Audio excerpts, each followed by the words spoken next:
हमारा है, ये भी हमारा है। बिस्मिल्लाहिर्रहमानिर्रहीम, अस्सलामु अलैकुम। आपका वज़ीर आज़म आपके साथ की चौथी नशस्त लेके हम आपकी खिदमत में हाजिर हैं। औज़ुबिल्लाहि मिनश्शैतानिर्रजीम, बिस्मिल्लाहिर्रहमानिर्रहीम। वल अस्र इन्नल इंसान लफ़ी खुस्र इल्लल्लज़ीना आमनु व अमिलुस्सालिहात व तवासौ बिल हक़्क़ि व तवासौ बिस सब्र। तर्जुमा, कसम है ज़माने की बेशक इंसान नुकसान में है सिवाय उनके जो ईमान लाए और नेक अमाल करते रहे और आपस में हक़ की तलकीन और सब्र की ताकीद करते रहे। कुरान पाक में अल्लाह ताला ने फरमाया कि अल्लाह ताला और उसके फरिश्ते नबी सल्लल्लाहु अलैहि वसल्लम पर दुरूद भेजते हैं, इसलिए ए ईमान वालो तुम भी आप सल्लल्लाहु अलैहि वसल्लम पर दुरूद और सलाम भेजा करो। अल्लाहुम्मा सल्लि अला मुहम्मदिन व अला आलि मुहम्मदिन कमा सल्लैता अला इब्राहीम व अला आलि इब्राहीम इन्नका हमीदुम मजीद। अल्लाहुम्मा बारिक अला मुहम्मदिन व अला आलि मुहम्मदिन कमा बारकता अला इब्राहीम व अला आलि इब्राहीम इन्नका हमीदुम मजीद। वज़ीर आज़म इमरान खान साहब से आप बराह रास्त बात करेंगे। टेलीफोन नंबर आपकी स्क्रीन पर आ रहा है 051-922-4900। हम आज के इस प्रोग्राम के पहले कॉलर से बात करेंगे। जी अस्सलाम वालेकुम। जी अस्सलाम वालेकुम मिस्टर प्राइम मिनिस्टर साहब। जी वालेकुम सलाम। मेरा नाम जुबैर शाहिद है और मेरा ताल्लुक मुल्तान से है। सबसे पहले मैं आपसे ये कहना चाहता हूँ कि मैं आपके उन सपोर्टर्स में से हूँ जिन्होंने आपको बड़े ही दिल से वोट दिया है फॉर अ बेटर चेंज। तो मेरा सवाल ये है कि अगर मौजूदा मुआशी अदाद शुमार देखे जाएं तो वो हौसला अफजा भी हैं और दिन ब दिन बेहतर भी हो रहे हैं, लेकिन मसाइल तब हल होंगे जब आम आदमी को रिलीफ मिलेगा और महंगाई ख़त्म होगी। तो क्या आइंदा बजट में आम आदमी के लिए कोई रिलीफ मिलेगा? मिस्टर प्राइम मिनिस्टर साहब, अगर महंगाई कम नहीं हो सकती तो एटलीस्ट आम आदमी की तनख्वाहों में इतना इजाफा कर दिया जाए कि वो इस महंगाई से काबू पा सके। दूसरा ये है कि जैसे कि अपोजिशन कह रही है कि हम इस बिल एक सवाल पूछा करो क्योंकि इसका जवाब लंबा होता है और लोग बहुत इंतज़ार कर रहे हैं। तो ज़रा मैं आपका यही बहुत बड़ा सवाल है आपका जो पहला है, तो मैं इसका जवाब देता हूँ। अच्छा जी, बिस्मिल्लाहिर्रहमानिर्रहीम। मैं पहले तो अपनी सारी कौम से इस चीज़ का उन सबको एक यकीन दिलाना चाहता हूँ कि ये अल्लाह का वादा है कि हर मुश्किल के बाद वो आसानियाँ पैदा करता है, और फिर जब मुश्किल वक्त आता है तो उसमें हमसे वो चाहता है कि हम सब्र करें। वो अल्लाह को सबसे ज़्यादा चीज़ पसंद है जो इंसान मुश्किल वक्त में सब्र करता है। क्योंकि देखिए, मेरी सारी ज़िंदगी स्ट्रगल में गुजरी है। क्रिकेट 18 साल की उम्र से पहली दफ़ा क्रिकेट पहले पहुंचने के लिए पाकिस्तान टीम के अंदर, फिर उस टीम के अंदर जगह बनाने के लिए, फिर ऊपर जाने के लिए, और फिर जब आप स्ट्रगल करें, मुकाबला करते हैं, तो उसमें एक चीज़ आपने याद रखनी है, ज़िंदगी ऊंच नीच का नाम है। कभी ज़िंदगी के अंदर कोई आज पहले दिन उठा नहीं और एकदम कामयाब नहीं हुआ। ये फेरी टेल्स में हो जाता है, ये ड्रीम्स में हो जाता है, ख्वाब में हो जाता है, लेकिन असल ज़िंदगी वो होती है जो आप थोड़ी स्ट्रगल करके ऊपर जाते हैं, मुश्किल वक्त आता है, फिर आप नीचे आते हैं, फिर आप सीखते हैं, जायज़ा लेते हैं क्या मैंने गलती की, मेहनत करते हैं, फिर इंसान ऊपर जाता है। जो मुश्किल वक्त में हार मान जाता है वो हार जाता है, जो मुश्किल वक्त से सीखता है, मेहनत करता है, वो और मजबूत होकर ऊपर आ जाता है। ये ज़िंदगी का साइकिल है। तो मैं सिर्फ आपको इस चीज़ का कहना चाहता हूँ कि देखें, मुश्किल वक्त पे गवर्नमेंट मिली, ये आप कोई भी इंडिपेंडेंट लोगों से पूछ लें कि कभी किसी गवर्नमेंट को इतने मसले मसाइल मिले जो हमारी गवर्नमेंट को 2018 में मिले। मैं आपको कह रहा हूँ नहीं मिले। ना कभी इतना बड़ा खसारा मिला एक्सटर्नल, यानी जिसको करंट अकाउंट कहते हैं, ना कभी इतना बड़ा खसारा मिला इंटरनल जो फिस्कल डेफिसिट है, और उसके अलावा जो कर्ज़ों का बोझ पड़ा हुआ था, बैरूनी भी अंदरूनी भी, और पड़ा हुआ है अभी भी, तो उसके अंदर जिस तरह हमें ये किश्ती को ले जाना पड़ा, ये बड़ा मुश्किल काम था। लेकिन इसमें आवाम को एक मुश्किल वक्त से गुजरना पड़ना था। देखिए ना, एक घर है, मेरे पर कर्ज़े चढ़ जाते हैं,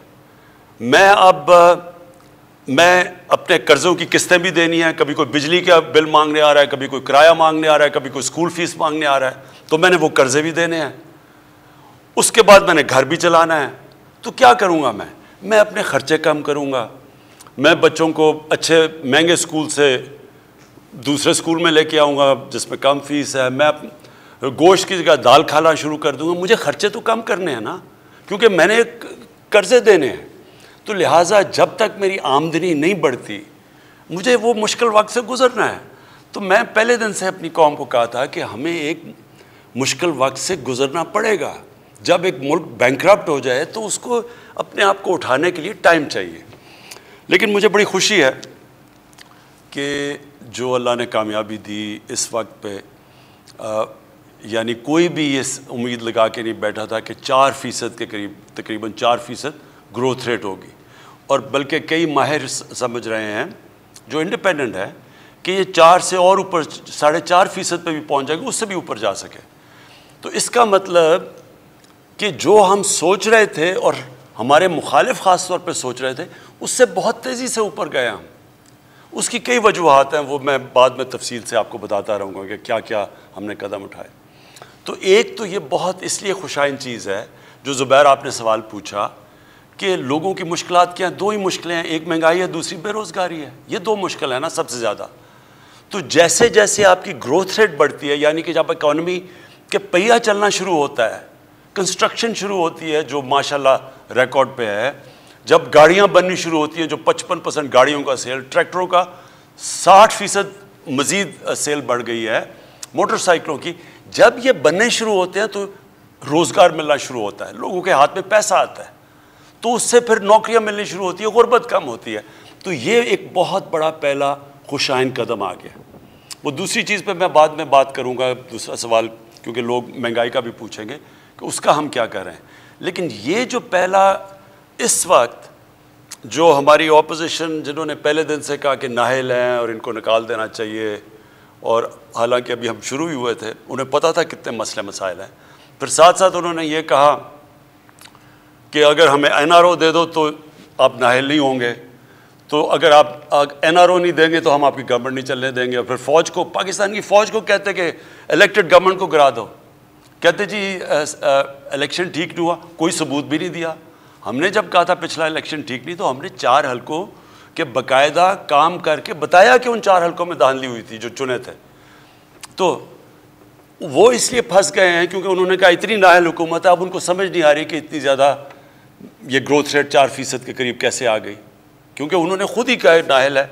अब वो फंस गए हैं तो वो कहते जी ये आपने गलत, आपकी जो स्टेटिस्टिक्स हैं वही गलत हैं। इंशाअल्लाह आगे जो मैं फिर से कहता हूँ कि जो अल्लाह ने हमें एक बड़े मुश्किल वक्त और इम्तिहान से गुजारा है, इंशाअल्लाह अब इसके बाद आप मज़ीद इस मुल्क को आगे बढ़ते देखेंगे। जी अगले कॉलर, अस्सलाम वालेकुम। वालेकुम अस्सलाम। जी जी, कौन साहब? मोहम्मद कलीम बात कर रहा हूँ जी, इस्लामाबाद से। जी जी, बात कीजिए। अस्सलाम वालेकुम सर। जी वालेकुम सलाम। सर आपको तो पहले मैं मुबारकबाद पेश करता हूँ, ये बहुत अच्छा सिलसिला आपने शुरू किया सर, लोगों के मसाइल हल हो रहे हैं। मेरा भी एक इशू है सर, यहाँ इस्लामाबाद में सर एक federal employees cooperative housing society है सर, मैं इसका 2005 से मेंबर हूँ सर। मैंने सारी पेमेंट जमा करवा दी हुई है, लेकिन ये सोसाइटी ने अभी तक मुझे प्लॉट नहीं दिया। 2012 में सर इन्होंने मुझे अलॉटमेंट इशू की, उसका आगे प्लॉट ही नहीं था। फिर 2017 में इन्होंने दी मुझे अलॉटमेंट, आगे ज़मीन नहीं थी सर। मैं DC इस्लामाबाद से कई दफ़ा मिल चुका हूँ, चेयरमैन CDA से मिल चुका हूँ सर। इन्होंने लास्ट ईयर फिर मुझे अलॉटमेंट इशू की है, वहाँ गए हैं तो वहाँ ज़मीन ही नहीं है सर। अब आपके पास हाजिर हुआ हूँ सर, रिटायरमेंट पे पहुँच चुका हूँ, मेरे तो रहने के लिए अब कोई छत भी नहीं है। जी मैं पहले तो कहूँ कि पाकिस्तान में हम पहली दफ़ा काम करने लगे हैं। हमने एक बोर्ड बनाया है जो फैसला करेगा कि इतनी ज़्यादा जो हाउसिंग सोसाइटीज़ बन चुकी हैं इनमें से कौन सी लीगल हैं, ये सब वेबसाइट के ऊपर आएगी ताकि लोगों से धोखा ना हो।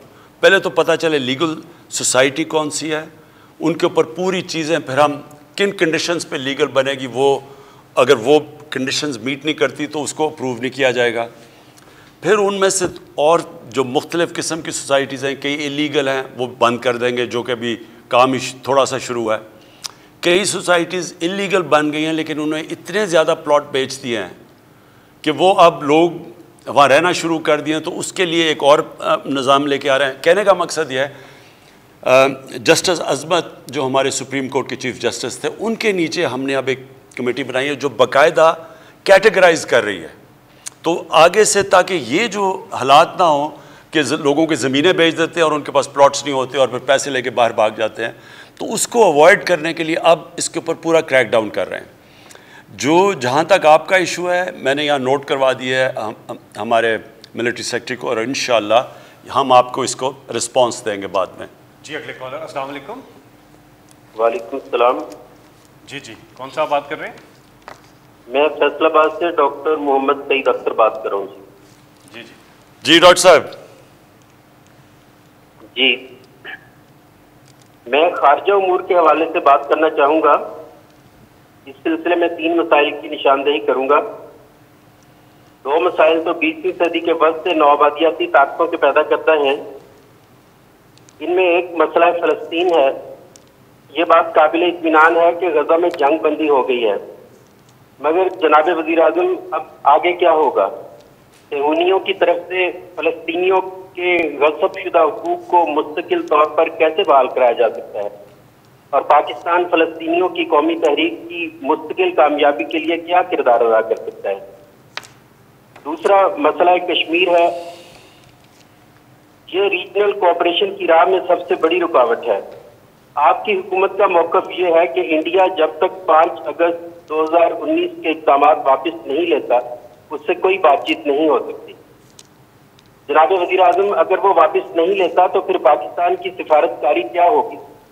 क्या हम इतने बड़े हमसाये से मुंह मोड़ के बैठे रहेंगे, जबकि कहा यह जाता है कि we can change friend not neighbours? जी, पहले तो मैं कश्मीर के ऊपर बात करता हूँ। लेकिन मसला कश्मीर का इस वक्त ये है, इसमें कोई शक नहीं कि अगर हमारी हिंदुस्तान से ताल्लुकात अच्छे हों, एक तरफ हमारे पास चाइना दुनिया की सबसे बड़ी मार्केट है, दूसरी तरफ हिंदुस्तान जो 1 अरब से ज़्यादा आबादी है वो बड़ी मार्केट है, हमारी तिजारत शुरू हो जाए, कनेक्टिविटी हो जाए, तो ये तो सारी दुनिया में ये साबित हो चुका है। जब यूरोपियन यूनियन बनी थी, मेरे सामने, मैं तब यूनिवर्सिटी में था जब ये बनी थी इंग्लैंड में, यानी यूरोप में, तो सबको फ़ायदा हुआ था। जब तिजारत बढ़ती है तो सारों को फ़ायदा हो जाता है। तो इसलिए इसमें तो कोई शक नहीं कि हमारे अगर ताल्लुकात अच्छे हो जाएं, जो मैंने पहले दिन ही इक़्तिदार में आके पूरी कोशिश की कि हमारे इनसे, हिंदुस्तान से ताल्लुकात हों, और हमारा एक ही मसला है कश्मीर का, जो कि हम बातचीत से हल करें। लेकिन जो अब सिचुएशन है, अगर हम इस वक्त हिंदुस्तान से ताल्लुकात नॉर्मलाइज़ करते हैं, इसका मतलब कि हमने कश्मीर के लोगों से बहुत बड़ी हम एक गद्दारी करेंगे। इसका मतलब हमने उनको यानी उनकी सारी जो जद्दोजहद, जो सारा जो उनकी स्ट्रगल, पता नहीं 1 लाख से ऊपर शहीद हो चुके हैं कश्मीरी, इसका मतलब कि हम उस सब को नज़रअंदाज कर देंगे। इसमें कोई शक नहीं कि हमारी तिजारत बेहतर होगी, लेकिन उसका सारा खून ज़ाया हो जाएगा। लिहाजा ये हो नहीं सकता। हम कश्मीरियों के साथ खड़े हैं, हमें पता है वो उन्होंने किस तरह की कुर्बानियाँ दी हैं और दे रहे हैं।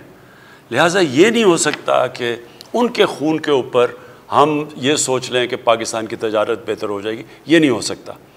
अगर वो 5 अगस्त के वो जो उन्होंने कदम उठाए उधर वापस चले जाएं, फिर बिल्कुल हो सकती है बात, और फिर हम कश्मीर का मसला एक रोड मैप भी ला सकते हैं और हल कर सकते हैं। अब आगे जाइए फ़लस्तीन। बिल्कुल फ़लस्तीन का वही मसला है जो कश्मीर का है। वहाँ भी एक ऑक्यूपेशन है, वहाँ भी उनकी ज़मीन के ऊपर कब्ज़ा किया हुआ है। उधर वो अभी कश्मीर में शुरू हुआ है, जो कि उनकी आबादी की डेमोग्राफी बदल रहे हैं, यानी कि बाहर से लोगों को सेटल कर रहे हैं कश्मीर में लाके हिंदुस्तान। उसी तरह जो फ़लस्तीन था उसको वो थोड़ा सा रह गया है, बाकी सारों के ऊपर इन्होंने कब्ज़ा करके और अपने लोग सेटल कर दिए। अब मैं आपको सीधा बता दूँ कि कश्मीर का फ़लस्तीन का मसला क्या है। उसका ये जो इस वक्त सूरत हाल है, ये सिर्फ़ और सिर्फ ये फोर्स से, ये सिक्योरिटी उनको जुल्म करके, उनको खौफज़दा करके, उनको डरा के, भाई इसी तरह ये चल सकता है। और वो होगा क्या, वो थोड़ी देर के लिए उनके पास इतनी ताकतवर फ़ौज है कि वो दब जाएंगे, फिर थोड़ी देर के बाद वो खड़े हो जाएंगे। और ये साइकिल चलता रहेगा। हल नहीं है ये मसलों का। ये बस एक जुल्म का निज़ाम वो समझते हैं कि वो इतना जुल्म करेंगे कि वो चुप करके ग़ुलाम बन जाएंगे। सबको पता है ये सलूशन नहीं है। सलूशन 2 हैं। या तो ये फिर उनको जिस तरह मुसलमान और यहूदियों को आज से 500-600 साल पहले स्पेन से सबको निकाल दिया था, एथनिकली क्लेंस कर दिया था।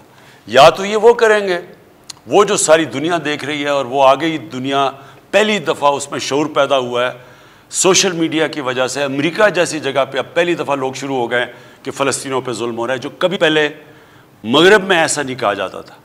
तो वो तो हो नहीं सकता। और या फिर उनको अब एक 2 स्टेट सोल्यूशन, यानी उनको एक मुनसिफाना उनको अपना फ़लस्तीनों को अपना घर देना पड़ेगा।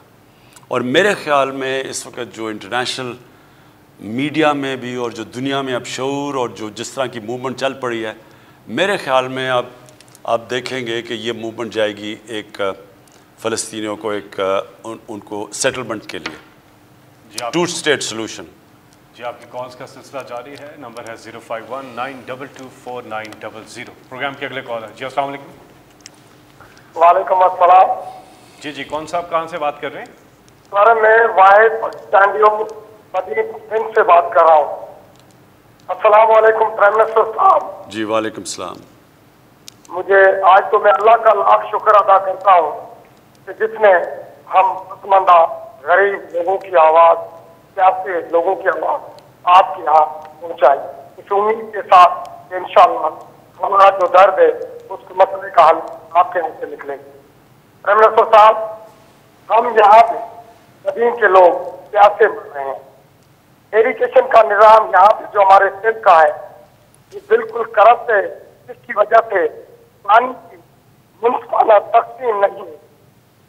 और प्राइम मिनिस्टर साहब एक और सिंध में बहुत ताकतवर लोग रहते हैं और जो गरीबों का, हम जैसे गरीबों का खून चूस के सिंध में रेगिस्तान बना रहे हैं।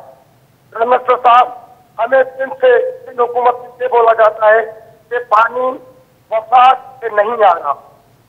और अभी कुछ दिन पहले यहाँ पे इलेक्शन हुआ था, जिमनी इलेक्शन, जिसमें 2 दिन पहले वजीर जो आबादी का मिनिस्टर है उसने और डायरेक्टर सीधा ने 19 नए पीओस का ऑर्डर किया है।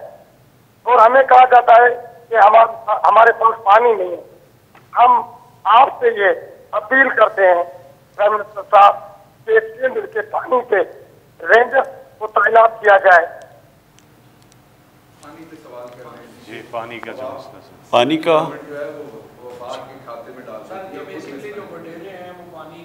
अच्छा अच्छा जी, मैंने बल्कि एक सिंध के MP की तकरीर भी सुनी है सिंध असम्बली के अंदर। देखें, 2 मसले हैं।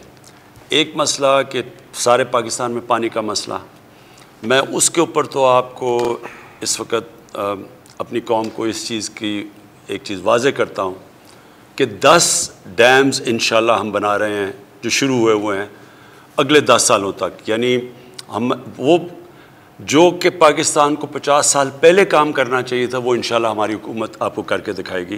क्योंकि डैम्स इसलिए चाहिए कि पानी को रोकना है, रेजर्वॉयर्स बनाने हैं। हमें रेजर्वॉयर्स बहुत पहले बनाने चाहिए थे, क्योंकि जैसे जैसे आबादी भी बढ़ रही है और कई तरह ये ग्लोबल वार्मिंग की वजह से पानी भी कम हो रहा है, तो जो पानी सूबों का हिस्सा है उस सारों में कमी आ रही है। लिहाजा इसका तरीका ये है कि पहले डैम्स बनाएं और फिर सूबों के अंदर मुनसिफाना तकसीम की जाए। अभी तक मुझे हैरत ये है कि टेलीमेट्री सिस्टम, ये एक टेक्नोलॉजी होती है जिससे पता चल जाता है कि किस सूबे को कितना पानी जा रहा है। वो टेलीमेट्री सिस्टम ही नहीं काम कर रहा। अब हम वो उसके ऊपर पूरी खर्चा कर रहे हैं और ये इस टेक्नोलॉजी के ऊपर इंशाल्लाह ये थोड़ी देर के ऊपर सारी जगह पे लग जाएगा।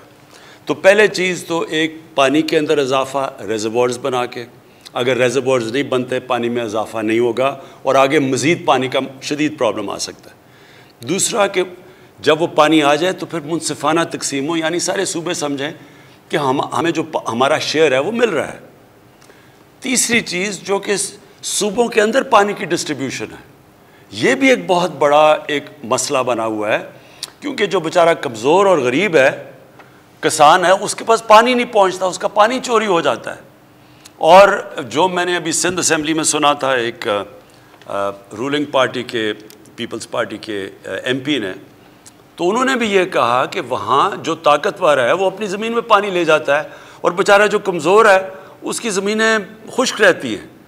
तो इसके ऊपर भी एक हम बात करेंगे कि इसके ऊपर क्या सिस्टम है। अपने जो हमारे नीचे सूबे हैं उनके अंदर तो हम ये इन्फोर्स करेंगे, लेकिन सिंध के अंदर सिंध की हुकूमत की ये ज़िम्मेदारी है कि जो कमज़ोर हैं बेचारे इनका काम है उनको पानी पहुँचाना। और इंशाल्लाह देखेंगे अगर उनको ज़रूरत पड़ी रेंजर्स की, जो कि उसने मांगी थी, जो MP हैं जिन्होंने तकरीर की असेंबली में, हम रेंजर्स भी प्रोवाइड करेंगे। जी, आपकी कॉल्स का सिलसिला जारी है। प्रोग्राम के अगले कॉलर, अस्सलाम वालेकुम। जी अस्सलाम वालेकुम जी। जी वालेकुम सलाम जी, कौन सा बात कर रहे हैं, कहाँ से? मेरा नाम हामिद सईद है जी, मैं लाहौर से बिलोंग करता हूँ। प्राइम मिनिस्टर साहब से बात करनी। जी जी जी हामिद जी अस्सलाम वालेकुम सर। Prime minister. वालेकुम सलाम जी। वालेकुम ठीक है, खैरियत है सर? जी। अच्छा सर, मेरा एक क्वेश्चन है, मैं जल्दी करूंगा। फैसल जवेद साहब से रिक्वेस्ट है, जरा जल्दी ना काटिएगा। सर पहला क्वेश्चन मेरा ये है कि SLC जो रिंग रोड है उसका सर क्या फ्यूचर है, कब तक ये आपकी गवर्नमेंट जो है उसको बना देगी? तीसरा मेरा सर, आपने पहला ही क्वेश्चन दूसरे क्वेश्चन में जवाब दिया था कि जो सोसाइटीज हैं इलीगल, उनके बारे में आप कोई एक्शन ले रहे हैं, लेकिन सर मसला ये है कि हर गवर्नमेंट ये कह देती है लेकिन एक्शन नहीं लेती सर। क्योंकि होता ये है कि जो ओवरसीज पाकिस्तानी है वो पाकिस्तान में पैसा इन्वेस्ट करते हैं और उनको 4-5 साल बाद पाकिस्तान आते हैं तो पैसा उनका बिल्कुल डूबा होता है सर, तो पता लगता है कि सोसाइटी नहीं है।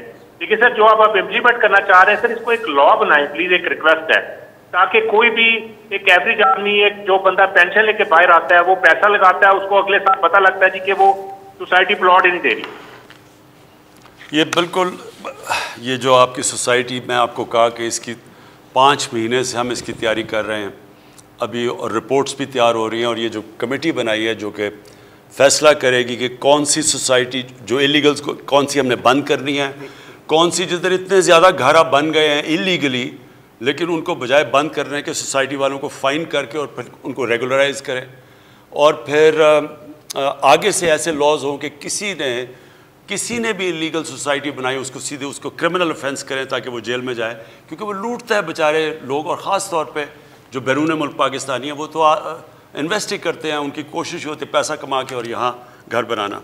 रिंग रोड की मैं बात, आप लाहौर या पिंडी रिंग रोड की बात कर रहे थे?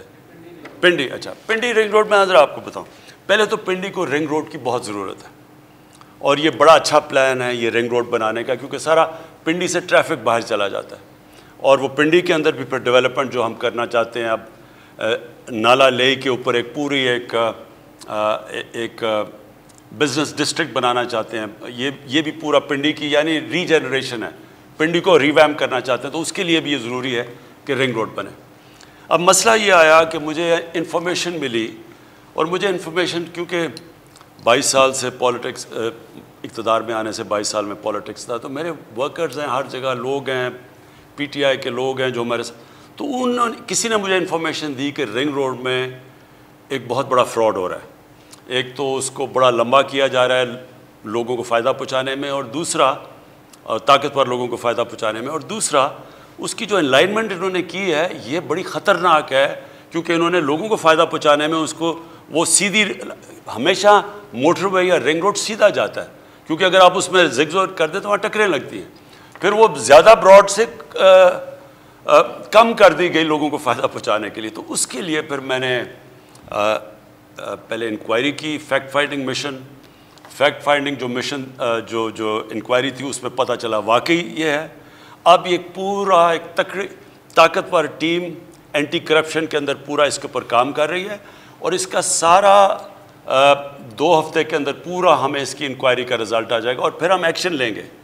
लेकिन रिंग रोड रुकेगी नहीं, वो जो सीधी लाइन थी बजाय इतना लंबा जो 20-26 किलोमीटर का चक्कर लगा के आ रही थी लोगों को फ़ायदा पहुंचाने के लिए, अब सीधी रिंग रोड जाएगी जो होना चाहिए था इसको। और इंशाल्लाह ये बड़ी इम्पॉर्टेंट सड़क है और ये हम फौरी तौर पे इसके ऊपर काम शुरू कर रहे हैं। जी अगले कॉलर, अस्सलाम वालेकुम। जी अस्सलाम वालेकुम। जी कौन सा बात कर रहे हैं? मैं मोहम्मद अरशद बात कर रहा हूँ रावलपिंडी। जी उम्मीद है खान साहब आप खैरियत से होंगे। जी शुक्रिया। 2018 में जब आपकी हुकूमत आई, हुकूमत आई तो वहाँ की आवाम को काफ़ी उम्मीदें आपसे वाबस्ता हो गई कि आप लीडरशिप के अंदर 5 ईयर्स पाकिस्तान काफ़ी तरक्की करेगा। तो इंशाल्लाह मैं अभी भी पुरुमीद हूँ कि आप अपने वादों पर पूरे उतरेंगे। खान साहब, मेरा सवाल इलेक्टोरल रिफॉर्म्स के हवाले से है। जो आपने असेंबली में बिल दे किया है उस पर अपोजिशन का कोई रद्द अमल मुस्बत नजर नहीं आ रहा कि, तो क्या आप कॉन्फिडेंट हैं कि आप हाउस में ये बिल मंजूर करवा लेंगे और नेक्स्ट इलेक्शन से पहले इंतखाबी इस्लाहात पूरी हो जाएंगे, इम्प्लीमेंट हो जाएंगे? रिफॉर्म्स अगले इलेक्शन से पहले इम्प्लीमेंट हो जाएंगी? जी, वो कह रहे हैं असेंबली से अपनी जो हाँ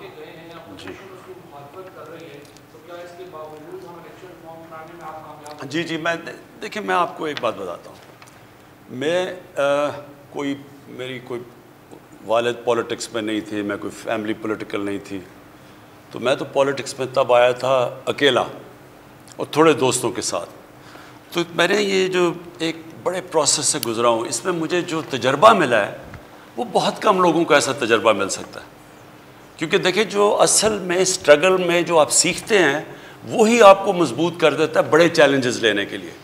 मसलन आप क्रिकेट शुरू करेंगे तो स्कूल की क्रिकेट से, फिर क्लब की क्रिकेट से, फिर फर्स्ट क्लास क्रिकेट, फिर टेस्ट क्रिकेट, वो सारा वक्त आपको नए चैलेंजेस लेते लेते आप मजबूत होते जाते। तो इस तरह अकेला शुरू किया, पहली इलेक्शन में 0 सीट्स, फिर दूसरी इलेक्शन में 1 सीट, फिर वो जो प्रोसेस था वो आपको बहुत सिखाता है। जो स्ट्रगल है वो असल में जो आपको सिखाती है, वो कभी भी आपको जब सीधी तरह ऊपर बैठा दें कोई सीख नहीं सकता। इसलिए जो बादशाहत है वो हार गई जमहूरियत से, क्योंकि जमहूरी लीडर जो होता है वो एक प्रोसेस के थ्रू आता है। बादशाह, मैं जी मेरा बाप का बेटा हूँ तो मैं बादशाह बन गया या शहजादा बन गया, तो वो कभी भी मुकाबला नहीं कर सकते एक उस प्रोसेस से जो कि एक स्ट्रगल के ज़रिए आता है। तो देखें, ये जो इस वक्त ऑपोजिशन, फिर ये PDM इकट्ठी हो रही है, फिर जा रही है, फिर आ रही है, आ रही है, इनका जो मकसद है ना, ये कभी कामयाब नहीं हो सकते।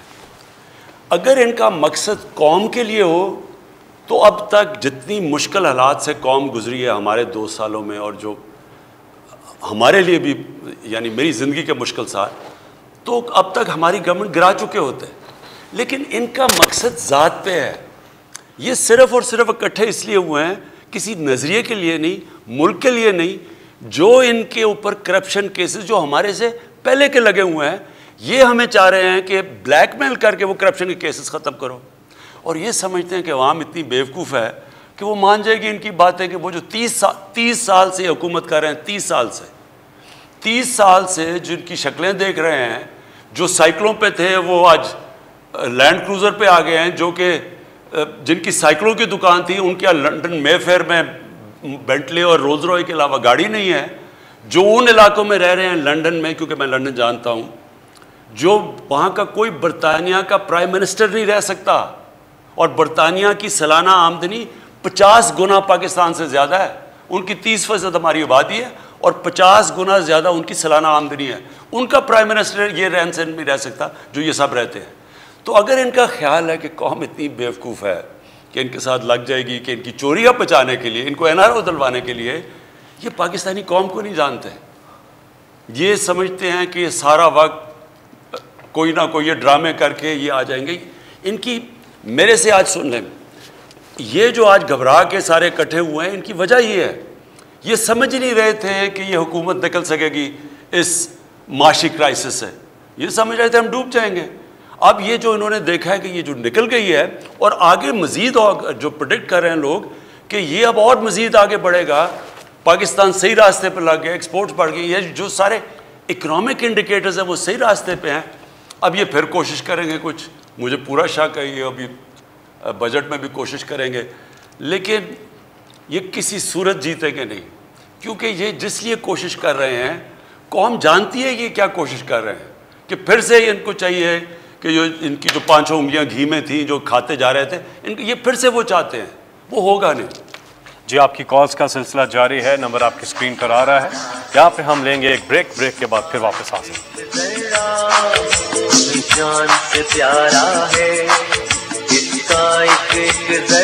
आपका वज़ीर आज़म आपके साथ, आपकी कॉल्स का सिलसिला जारी है, नंबर आपकी स्क्रीन पर भी आ रहा है 0519224900। प्रोग्राम के अगले कॉलर पे जाने से पहले प्राइम मिनिस्टर साहब, सोशल मीडिया पर कुछ सवालात आ रहे हैं एग्रीकल्चर के हवाले से बात कर रहे हैं, कह रहे हैं कि क्या रिफॉर्म्स आप लेके आ रहे हैं और किस तरह से एग्रीकल्चर सेक्टर में पाकिस्तान जो है वो आगे बढ़ेगा। देखिए, और अपनी कौम के लिए कि हमें इस वक्त दुनिया को अनाज बेचना चाहिए था। हमारे अल्लाह ने जो ज़मीन दी है हमें और जितना भी पानी दिया है इसको भी हम सही इस्तेमाल कर लें। और सूरज है, 3 चीज़ें चाहिए ना, ज़मीन चाहिए, पानी चाहिए और सूरज चाहिए एग्रीकल्चर के लिए। तो हमारे पास तो अल्लाह ने तीनों चीज़ें दी हैं। हाँ, ये ज़रूर है कि आगे हमें पानी, ये डैम्स की शदीद ज़रूरत है, क्योंकि हमें पानी के रेजर्वोयर्स बनाएंगे तो और ज़्यादा पानी देंगे और इलाका ले आएंगे काश्त के नीचे। लेकिन हमारा मसला ये हुआ कि हमने तवज्जो ही नहीं दी एग्रीकल्चर के ऊपर, और हमने किसानों के ऊपर कोई इनकी मदद नहीं की। दुनिया आगे निकल गई। दुनिया इसी तरह की ज़मीन अगर उनको मिले और सूरज और पानी मिले तो वो 2 या 3 गुना ज़्यादा पैदावार है। उनकी जो लाइफ स्टॉक है, उनकी जो गायें हैं, वो हमारे से 6 गुना ज़्यादा दूध देती हैं। तो ये कोई मुश्किल काम नहीं था। ये दुनिया के अंदर सब हमें पता है, ये सारी चीज़ें एक्सपेरिमेंट होती हैं। फिर सीड डेवलपमेंट के आप बीज सही दें लोगों को, तो वो सारा वक्त एक रिसर्च होनी चाहिए। हमारी जो रिसर्च इंस्टीट्यूट थी वो भी नीचे चली गई। तो ये सारा कुछ अब रिवाइव किया जा रहा है। लेकिन हमने जो सबसे पहले काम किया कि हमने किसानों का जो पहले जो गन्ने के ऊपर उनको पैसे मिलते थे, हमने कानून बनाया कि उनको फौरी तौर पे पैसे दिए जाए। और दूसरी चीज़, उनको पूरा पैसा मिले, क्योंकि वो जो किसानों को पैसा मिलता था, जो शुगर मिल्स पैसा देती थी, सबसे ताकतवर लोग शुगर मिल्स उनके पास थी। तो उनके कोई ना उनको हुकूमत कुछ कहती थी, ना उनको वो केन कमिश्नर, सब डरते थे। बल्कि कईयों को तो पे रोल्स पे थे, उनकी तनख्वाहें लगाई हुई थी इन्होंने, तो उनको कुछ कहता कोई कुछ नहीं था। फिर इन्होंने वो कार्टेल्स बनाया हुआ था कंपटीशन कमीशन के अंदर। इन्हीं के इतनी ताकत थी इनकी कि वो भी कुछ नहीं करती थी। इनको तो ये कीमतें ऊपर खुद ही फैसला करते थे कीमत कितनी है, तो लोगों के ऊपर कीमतें भी ऊपर। फिर सट्टा खेला जाता था, यानी चीनी बन चुकी है और उसके ऊपर सट्टा खेला जा रहा है, वो चीनी की कीमत बढ़ती जा रही है। तो ये हमारी गवर्नमेंट ने आके पहली दफ़ा इसके ऊपर इनको कानून के नीचे लाने की कोशिश की है। उसमें जो किसानों को पैसा मिला, पहली दफ़ा किसानों को पूरा पैसा भी मिला और टाइम पे पैसा मिला। जब किसानों के पास पैसा आया, उन्होंने अपनी ज़मीन पे लगाया। जब ज़मीन पे लगाया तो आपके सामने मैं सिर्फ ये पढ़ना चाहता हूँ कि रिकॉर्ड फसलें हुई हैं इस बारी पाकिस्तान की। यानी ये कोई भी ये उम्मीद नहीं लगा रहा था कि पाकिस्तान जितनी जो हमारी फसलों की पैदावार हुई है, वो गंदम की 8.1 बढ़ी, चावल मूंगी यानी 13.6%, शुगर केन चीनी 22% और छल्ली 7.4%। ये जो बढ़ी हैं, इससे क्या हुआ कि इससे मज़ीद और किसानों को पैसा आया, क्योंकि इनकी भी कभी कीमतें उनको नहीं मिली जो पहली दफ़ा मिली है। लेकिन ये अभी शुरुआत है। इंशाल्लाह जो आगे अब हम पॉलिसीज़ लेके आ रहे हैं, अब आप देखते रहेंगे कि हमने मज़ीद इनकी कैसे मदद करनी है, टेक्नोलॉजीज़ नई लेके आनी है, बीज डेवलप करना है। और फिर एक और चीज़ जो अभी मैं महंगाई के ऊपर अलहदा बात करूँगा, एक बहुत बड़ा मसला ये है कि जो किसान मसल सब्ज़ियाँ उगाता है, जो अपनी पैदावार भी उगाता है, उसमें जो उसको कितना पैसा मिलता है और जब वो पैसा पहुंचता है दुकानों में, शहरों में, उसमें इतना ज़्यादा फ़र्क है। यानी जो मेहनत कर रहा है उसको बिल्कुल कम पैसा मिल रहा है, बीच में जो मिडल मैन या आरती कह दें वो 3-3, 4-4 गुना ज़्यादा वो पैसा कमा रहा है और महंगी चीज़ें मिल रही हैं शहरों के अंदर। तो अब हम करने क्या लगे, और ये चाइनीज़ ने, ये हमने उधर देखा था जाके, हम करने क्या लगे कि हम डायरेक्टली किसान और उसको सीधा पहुंचा रहे हैं रिटेल पे, जो चाइना में होता है, और इसमें इंफॉर्मेशन टेक्नोलॉजी का फ़ायदा उठा रहे हैं। तो ये एक वर्चुअल मार्केट्स बना रहे हैं, और एक वो और एक फिर स्टोरेज।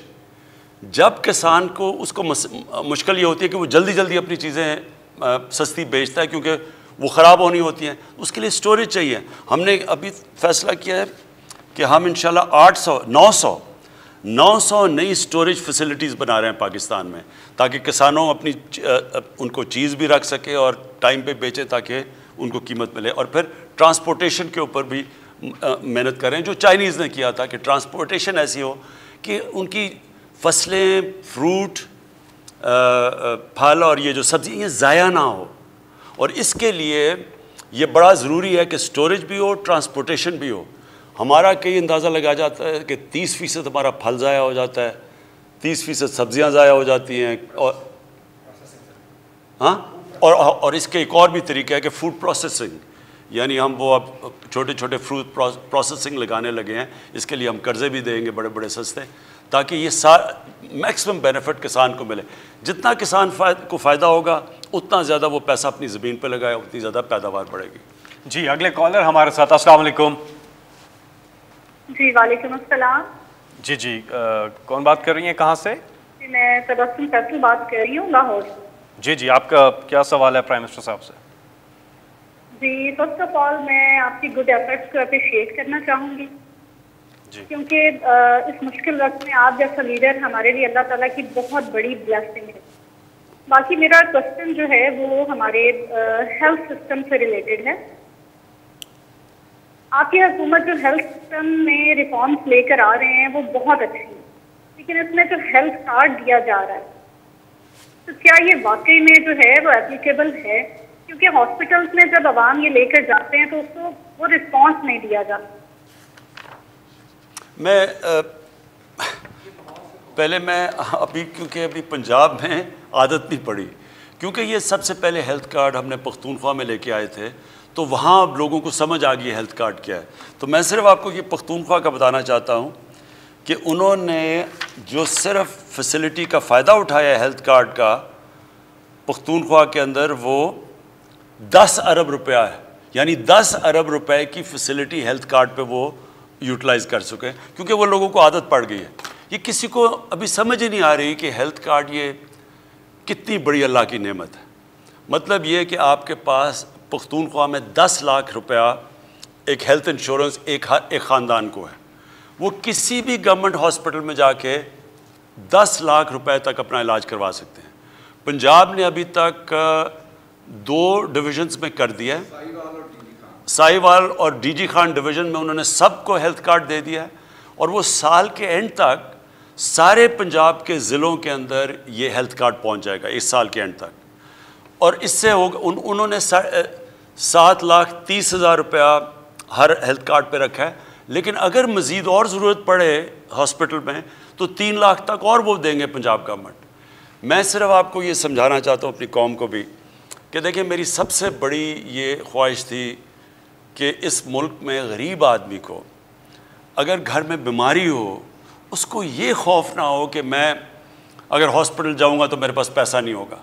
और इससे बड़े यानी वो बीमारी बढ़ती जाती है, क्योंकि उनके पास पैसा नहीं होता, वो फिर इलाज नहीं करवाते, या वो डरते हैं कि जी बच्चे यानी गरीब ख़ानदान रह रहे हैं तो वो सोचते हैं कि बच्चों से पैसा, बूढ़े जो होते हैं, यानी ये बड़ा एक, मुझे पता है इससे बड़ा अजाब है नहीं कि गरीब घराने में बीमारी हो। शौकत खान बनाया इसलिए था कि गरीब आदमी को जब कैंसर थी, मुझे ख्याल ये आया कि हम पैसे वाले लोगों के लिए इतना बड़ा अजाब है, तो वो बेचारे गरीब ख़ानदान में जो सबसे महंगा इलाज है वो कैंसर का है, तो उनके ऊपर क्या गुजरी होगी।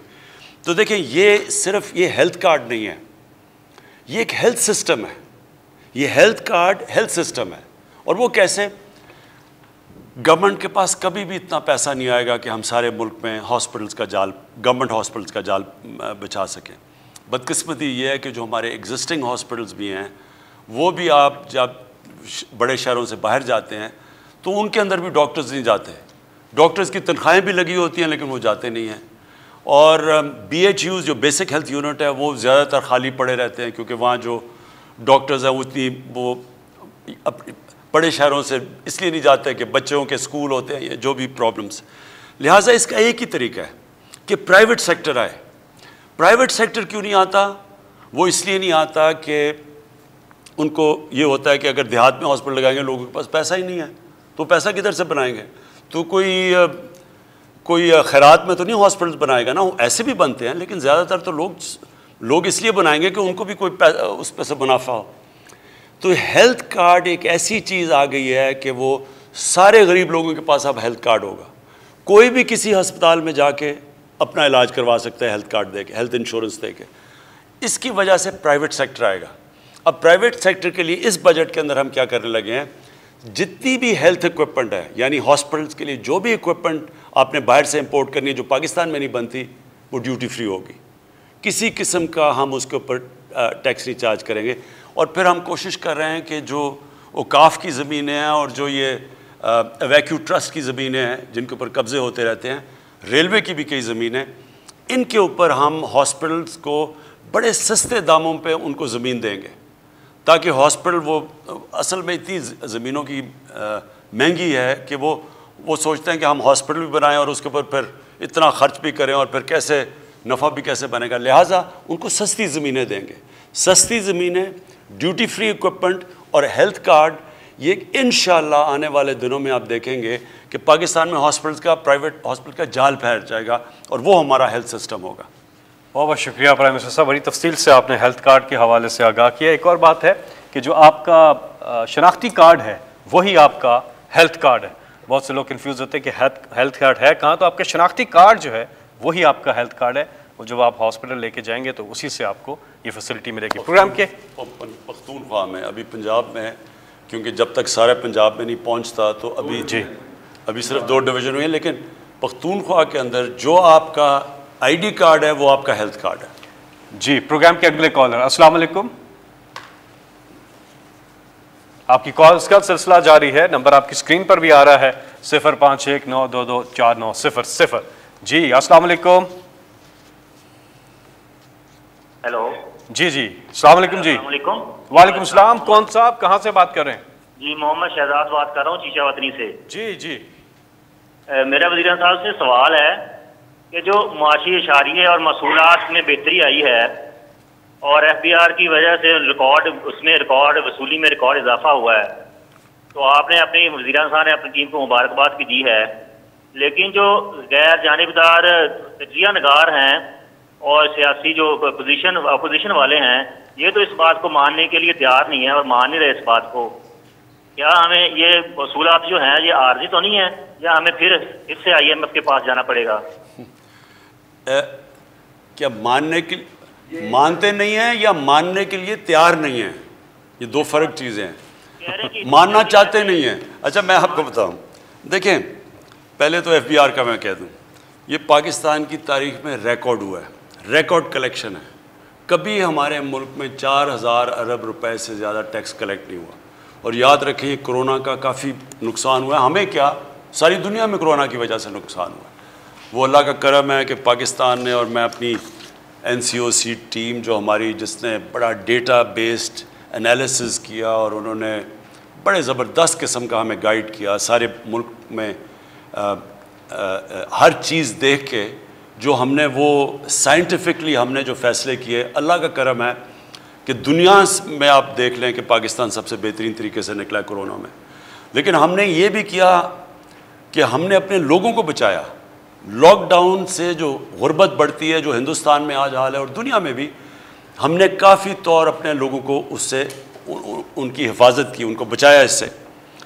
अब उसके बावजूद अगर हमारी आज टैक्स कलेक्शन, और मैं एग्जैक्ट फिगर अभी आ रहा है और 1-2 दिन और भी हैं, वो मुझे FBR कह रही है कि अभी और भी बढ़ रहे हैं तेज़ी से, लेकिन 4143 अरब रुपए का अब तक टैक्स कलेक्शन हुई है। ये रिकॉर्ड है। और मेरा ईमान है कि जिस वक्त हमारा एक ऑटोमेशन पे जा रही है, वो उसके ऊपर बड़ी देर से 2.5 साल से लगे हुए थे कि यानी कंप्यूटराइज करें सारी टैक्स कलेक्शन, यानी टैक्स कलेक्टर का और आवाम का कांटेक्ट ना हो, सिर्फ एक ऑटोमेशन के ज़रिए हो, जो कि एडवांस दुनिया में हो चुका है। बदकिस्मती से अब तक बड़ी कोशिशें हुई हैं, लेकिन ऑटोमेशन होने नहीं दी। मैं ये होने नहीं दी, क्योंकि अब लोग डरते हैं। जिन्होंने एक करप्ट सिस्टम से फ़ायदा उठा रहे थे, वो चाहते नहीं है ये हो। मसलन यूटिलिटी स्टोर्स के अंदर बड़ी देर से कोशिश हो रही थी ऑटोमेशन की, वो अंदर से लोग उसको कोई केस करके स्टे ऑर्डर ले लेते थे। तो अब मुझे ये श्योरिटी दी गई है कि इंशाअल्लाह ये जुलाई अगस्त के अंदर ऑटोमेशन पे चले जाएगा। अगर ऑटोमेशन होगी और ट्रैक एंड ट्रेस सिस्टम आ गया, यानी हमारा ये जो बड़ा ऑफ बुक्स ऐसा बिकता है, यानी ब्लैक में जो पूरा शो नहीं करते कि मसलन अगर 100 यूनिट्स प्रोड्यूस किए हैं तो वो सिर्फ दिखाते हैं 60 हुए या 40 हुए, या कहीं कम भी, कहीं तो बिल्कुल ही नहीं बताते, और बाकी वो सारा ब्लैक में यानी टैक्स उसके ऊपर देते नहीं हैं। ये जो हमारा नया ऑटोमेशन से ट्रैक एंड ट्रेस सिस्टम होगा, इससे सब कुछ वाजे हो जाएगा, और मेरा ये मान है कि इससे हमारी टैक्स कलेक्शन और बहुत ऊपर चली जाएगी। जैसे ही हमारी टैक्स कलेक्शन बढ़ेगी, आप देखेंगे ये जो कर्ज़ों का बोझ है ये कम होता जाएगा, और हमारे पास ज़्यादा पैसा होगा खर्च करने के लिए अपने लोगों के ऊपर। जी, यहाँ पे हम वक्फा लेते हैं, हेडलाइंस का टाइम है, उसके बाद फिर वापस आते हैं। आप कॉल्स कर रहे हैं, नंबर आपकी स्क्रीन। मिलते हैं ब्रेक के बाद। जान से प्यारा है ये देश, ये देश। वज़ीर आज़म पाकिस्तान इमरान खान साहब आपसे बराह रास्त टेलीफोन पर बात कर रहे हैं। आप उनसे अगर बात करना चाहते हैं, कुछ सवाल करना चाहते हैं, तो आप फ़ोन नंबर जो आपकी स्क्रीन पर आ रहा है इस पे आप बात कर सकते हैं। एक और कॉलर हमारे साथ लाइन पर हैं। जी अस्सलाम वालेकुम। जी वालेकुम सलाम सर। जी जी, कौन सा बात कर रहे हैं, कहाँ से? मोहम्मद इजाज बात कर रहा हूँ सर। जी जी मेरा मसला है, मैं बतौर सिक्योरिटी गार्ड डिग्री कॉलेज बड़ा खवातीन लियाकताबाद में सर, मुझे फारिग कर दिया गया, 4 साल सर्विस हुई है मेरे साथ। उसके अलावा मुझे फारिग कर दिया बगैर पे के। बराए मेहरबानी प्राइम मिनिस्टर साहब से इतनी गुजारिश है कि हमें दोबारा रेगुलर किया जाए, परमानेंट ड्यूटी पे बहाल किया जाए, और हमें पे भी अपनी अदा की जाए सर। समझ नहीं आई मुझे। जी, इसी दौरान अगले कॉलर भी हमारे साथ हैं, उनसे भी बात कर लेते हैं। जी अस्सलाम वालेकुम। वालेकुम सलाम। जी जी, कौन सा बात कर रहे हैं? मेरा नाम सैयद वसीम अहमद है, Karachi component masters electrical services का बिजनेस चलाता हूँ जी। मेरे पास सवाल तो नहीं है, लेकिन मैं एक सजेशन देना चाहता हूँ मुल्क कौम की बेहतरी के लिए जी। एक मशहूर मुफक्किर का कौल है कि अगर आपका मंसूबा 1 साल के लिए है तो फसल उगाइए, अगर आपका मंसूबा 5 साल के लिए है तो दरख्त लगाइए, और अगर आपका मंसूबा 100 साल या हमेशा के लिए है तो इंसान उठाइए। 1980s में प्रोफेसर हार्वर्ड गार्डनर ने रिसर्च पेश की कि इंसानों की जहानत के एतबार से 8 इस्लाम या पर्सनैलिटी ट्रेट होती हैं। वो वर्बल होते हैं, लिंग्विस्टिक या लॉजिकल होते हैं, काइनेटिक होते हैं, या म्यूजिकल हो सकते हैं, और उंगलियों के निशानात से उसकी शख्सियत या पर्सनैलिटी ट्रेट का पता चल सकता है। ये डर्मेटोग्लाइफिक मल्टीपल इंटेलिजेंस टेस्ट कहलाता है, और आजकल कई मुल्कों में बच्चों के स्कूल में दाखिले के वक्त बायोमेट्रिक के जरिए पर्सनैलिटी ट्रेट के मुताबिक क्लासिफिकेशन कर ली जाती है।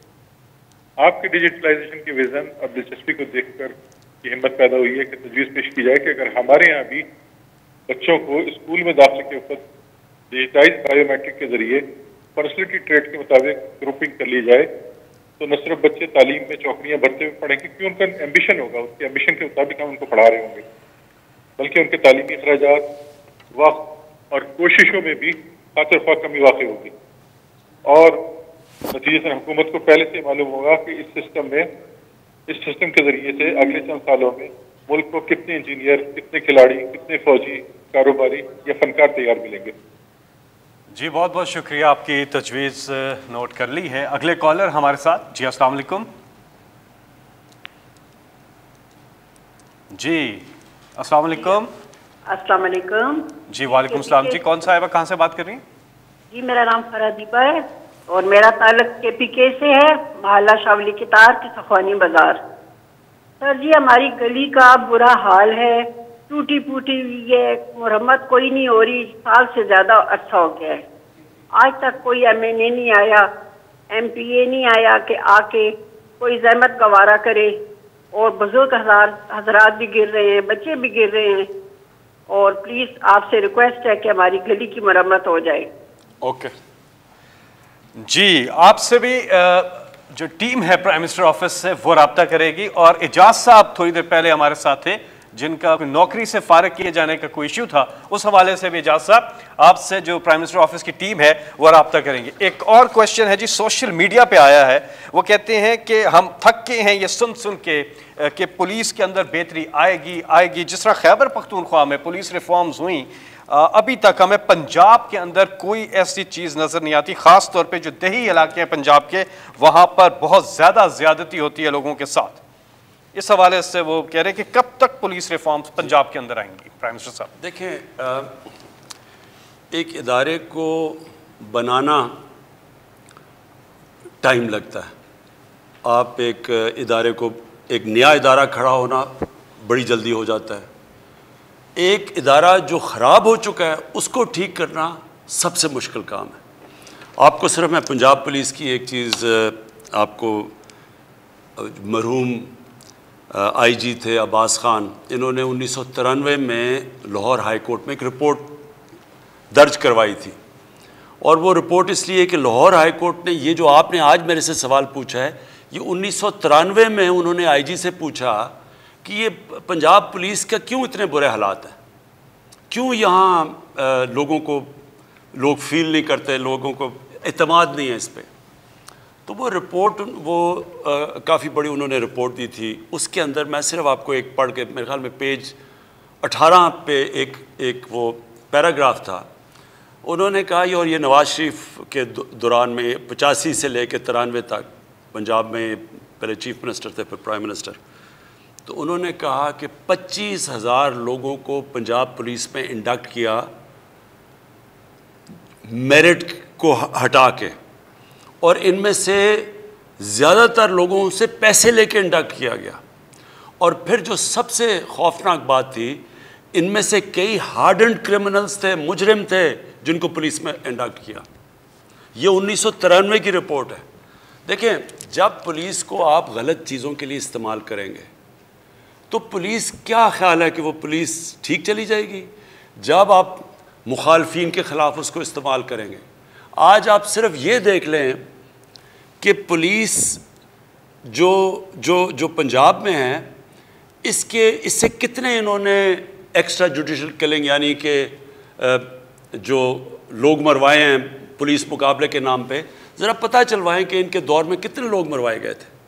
तो जब आप पुलिस से गलत काम करवाएंगे, फिर पुलिस अपने भी गलत काम करेगी। ये जो कब्ज़ा ग्रुप हैं, ये कब्ज़ा ग्रुप कैसे बने हैं? कौन करवाता था कब्ज़े? कौन इनकी पुश्त पे था? अभी जो पंजाब हुकूमत ने कब्ज़े छुड़ाए हैं, इसमें नून लीग के MNAs, उनके वज़ीर सरकारी ज़मीनों पे कब्ज़े किए हुए थे। और किसका काम था छुड़ाना? जो पुलिस वो इनके साथ मिली हुई थी। तो जब आपकी पुलिस ताकतवर के लिए एक कानून और उनको VIPs की, और दूसरी तरफ आम लोगों के लिए दूसरा कानून, तो पुलिस नहीं सही काम कर सकती। इसको ठीक कर रहे हैं और इंशाअल्लाह इसको ठीक करेंगे। पख्तूनख्वा के अंदर, क्योंकि सूबा छोटा था और वहाँ सिर्फ जो पिछली हुकूमत थी वो 5 साल बैठी थी, यहाँ 30 साल से ये बैठे हुए हैं। इन्होंने नीचे से लेके ऊपर तक पुलिस के अंदर पोलिटिसाइज किया हुआ है, तो थोड़ा टाइम लगेगा। लेकिन ये मैं आपको कह दूं कि ये होगा। यही पंजाब की पुलिस की उसी तरह लोग तारीफ़ें करेंगे जो एक वक्त पे पख्तूनख्वा की पुलिस की कर रहे थे। जी, हमारे साथ एक कॉलर हैं। जी, अस्सलाम वालेकुम। अस्सलाम वालेकुम जी। जी, वालेकुम सलाम। जी, मैं फरीदा बात कर रही हूँ सर, आप कैसे हैं? ठीक है जी। क्या सवाल है आपका? जी, मेरा सवाल है जी, मैं एक हूँ, ओवरसीज पाकिस्तानी हूँ। मैंने 91 में एक प्लॉट खरीदा था G11-2 में, और मैं जब बाहर चली गई तो उस पर कब्जा हो गया। जब मैं वापस आई तो मुझे पता चला कि CDA और फेडरल हाउस फाउंडेशन थी कोई, उन्होंने मिलके किसी और को बेच दिया। जब मैं इन इदारों के पास गई तो उन्होंने आए बाएं शाएं करके मुझे टाल दिया, और इसी तरह से दूसरे इदारों में भी गई, वफाकी मुहतसिब में भी गई, उन्होंने भी मुझे आए बाएं शाएं करके टाल दिया। तो मैं चाह रही हूँ जनाब, अगर मुझे ये मेरा घर वापस मिल जाए। बेवा औरत हूँ और घुटनों में इतनी तकलीफ थी, पिछले साल के बैसाखियों पे आ गई। मैं आपको सॉरी, ये तो मैं इसका चेक कर लूँगा, लेकिन जो भी इस वक्त ये प्रोग्राम देख रहे हैं, एक सिटीज़न पोर्टल है, इसकी भी, बल्कि मैं चाहूँगा कि वो उसकी फ़ोन नंबर भी दे दें और उसका नीचे जो ईमेल नंबर है वो भी दे दें। मैं चाहूँगा कि किसी की भी ज़मीनों पे कब्ज़े हुए हैं, आप प्लीज़ उसके ऊपर हमें वो अपना पता और सारा वो डिटेल्स दे दें, और इंशाल्लाह हम एक ज़मीन के ऊपर फिर पूरी इन्वेस्टिगेशन करके, और अगर आपका जायज़ क्लेम है तो आपको वापस दिलवाएंगे। जी, आप अपने ये ऐप डाउनलोड कर सकते हैं, वेबसाइट पर जा सकते हैं, आपकी स्क्रीन पर ये मालूमात आ रही है। और अगर आपको इसमें मावरत चाहिए तो एक टेलीफोन नंबर भी आपकी स्क्रीन पर आ रहा है, जो सिटीज़न पोर्टल का हेल्पलाइन नंबर है, उनसे फ़ोन करके आप उनसे भी मदद ले सकते हैं। और सॉरी, मैं एक और आपको चीज़ कह दूं कि हम अब जो इंशाल्लाह अगस्त तक पंजाब के शहरों में और पख्तूनख्वा के शहरों में तो कम से कम और यहाँ इस्लामाबाद में हम सारा मैप कर रहे हैं, इसको सारे लैंड रिकॉर्ड्स को कंप्यूटराइज कर रहे हैं। और वो जब कंप्यूटराइज हो जाएगा तो ये बड़ा मुश्किल होगा लोगों के लिए कब्ज़े करना, क्योंकि वो सारा कुछ कंप्यूटर पे आ जाएगा। इस वक्त प्रॉब्लम ये है कि एक पुराना सिस्टम बना हुआ है, वो साथ मिला लेते हैं पटवारी को, वो ज़मीनें चेंज कर देते हैं सब कुछ, और फिर वो इतना लंबा प्रोसेस है। अदालत में जब जाते हैं कि वो इसलिए कब्ज़ा ग्रुप आ जाते हैं, क्योंकि वो फिर कब्ज़ा करके ज़मीन आपको दे देते हैं। पता है कि अदालत में बड़ी देर तक केस चलेगा। एक तो कानून के अंदर भी हम एक सिविल प्रोसीजर कोड है, अदलिया के साथ बैठ के, इस्लामाबाद में तो इम्प्लीमेंट है, पख्तूनख्वा में भी, पंजाब में कोशिश कर रहे हैं उनके साथ डिस्कस करके कर लें ताकि जल्दी केस ख़त्म हो। लेकिन साथ साथ जब कंप्यूटराइज हो जाएगा तो ये बड़ा आसान होगा लोगों को जाके देखना कि किसका प्लॉट किसके नाम पे है। तो ये जो इस वक्त होता है कि कई दफ़ा प्लॉट दो दफ़ा बिक जाता है क्योंकि वो फेक कागज़ बन जाते हैं। लेकिन जब सब चीज़ कंप्यूटराइज हो जाएगी तो ये आप इंशाल्लाह जो सबसे बड़ा मसला है, वो ख़ास तौर पे ओवरसीज़ पाकिस्तानी का वो प्लॉट लेते हैं और उस पर कब्ज़ा, ये इंशाल्लाह आपके मसले हल हो जाएंगे इंशाल्लाह। अगले कॉलर, अस्सलाम वालेकुम। अस्सलाम वालेकुम जी। जी वालेकुम सलाम जी, कौन साहब कहाँ से बात कर रहे हैं? मैं मेजर टीपू क्यानी बात कर रहा हूँ, जिला जेलम, तहसील सोहावा, यूनियन काउंसिल लेडी से। ये यूनियन काउंसिल लेडी वो यूनियन काउंसिल है जिसके एक गांव बकड़ाला में प्राइम मिनिस्टर साहब ने हमें अल-कादर यूनिवर्सिटी का तोहफा दिया, जिसके लिए हम शुक्रगुजार हैं। और हमारी रिक्वेस्ट है कि हमारे लोकल अल्लाह के वली थे सैयद बशीर हुसैन शाह साहब, उनकी एक चेयर भी वहाँ पे होनी चाहिए। इसके अलावा मैं शुक्रिया अदा करना चाहूँगा प्राइम मिनिस्टर साहब का कि अभी रिसेंटली ये वैक्सीन लगवाई, जब डोज पहली हरुणाबाद में, दूसरी जेलम में, तो सबसे पहले अल्लाह ताला का शुक्र अदा किया, फिर पाकिस्तानी होने पे फख्र महसूस हुआ और वजीर आजम साहब के लिए दिल से दुआएं निकली। आज मैं वो अपना इशू यूनियन काउंसिल का बयान करना चाहता हूँ। हमारा एरिया पहाड़ी एरिया, इसमें पहाड़ों के सिलसिले की वजह से कम्युनिकेशन का इशू है, सिग्नल्स नहीं आते। पूरी यूनियन काउंसिल में सिग्नल्स का इशू है। हमारे ज्यादातर लोग ओवरसीज पाकिस्तानी और अफवाज पाकिस्तान और डिफेंस रिलेटेड एस्टेब्लिशमेंट्स में काम कर रहे हैं। उन्होंने अपने किथ एंड किन, अपने फैमिली मेंबर से जब रब्ता करते हैं तो वो इशू बन जाता है। वो घर वालों को बाहर जाना पड़ता है किसी ऊंची जगह पे सिग्नल की तलाश में। वो जो एक टेलीकम्युनिकेशन कंपनीज है वो कुछ इकोनॉमिकली शायद वायबल नहीं समझती। तो प्राइम मिनिस्टर साहब से ये रिक्वेस्ट है कि वो पाकिस्तान टेलीकम्युनिकेशन अथॉरिटी को पाबंद करें कि काइंडली ये इनको कहा जाए कि वो बूस्टर लगाएं, जिससे ये पूरी यूनियन काउंसिल का एक जो इतना दरीना इस दौर में कम्युनिकेशन का इशू है।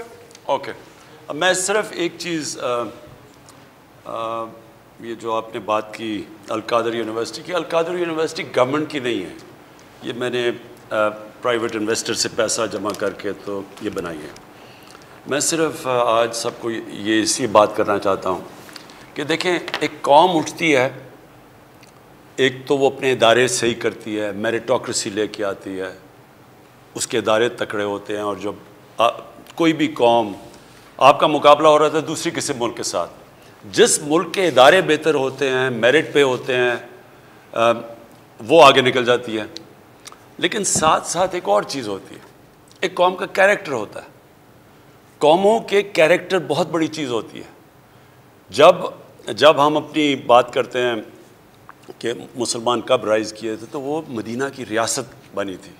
उसमें दो चीज़ें हुई थी, एक कानून की बालादस्ती, एक इंसानियत का निज़ाम, एक तालीम के ऊपर एक इमरजेंसी डिक्लेयर की नबी सल्लल्लाहु अलैहि वसल्लम ने। लेकिन एक लोगों का कैरेक्टर चेंज किया। खुद सादिक और अमीन थे, उन्होंने लोगों का जो कैरेक्टर चेंज किया, ये बहुत बड़ी वजह होती है। एक अजीम कौम बन ही नहीं सकती जब तक लोगों का अजीम कैरेक्टर ना हो। आप अगर आज देखें, जिनको हम मगरब कहते हैं, कि यूरोप के मुल्क देख लें, मैं इंग्लैंड में देखा हुआ है, स्कैंडिनेविया चले जाएं, ये अभी अमेरिका में भी, अभी रिसेंट की बात नहीं, पहले देख लें, इनकी जो लीडरशिप है, उनके कैरेक्टर आप देखें।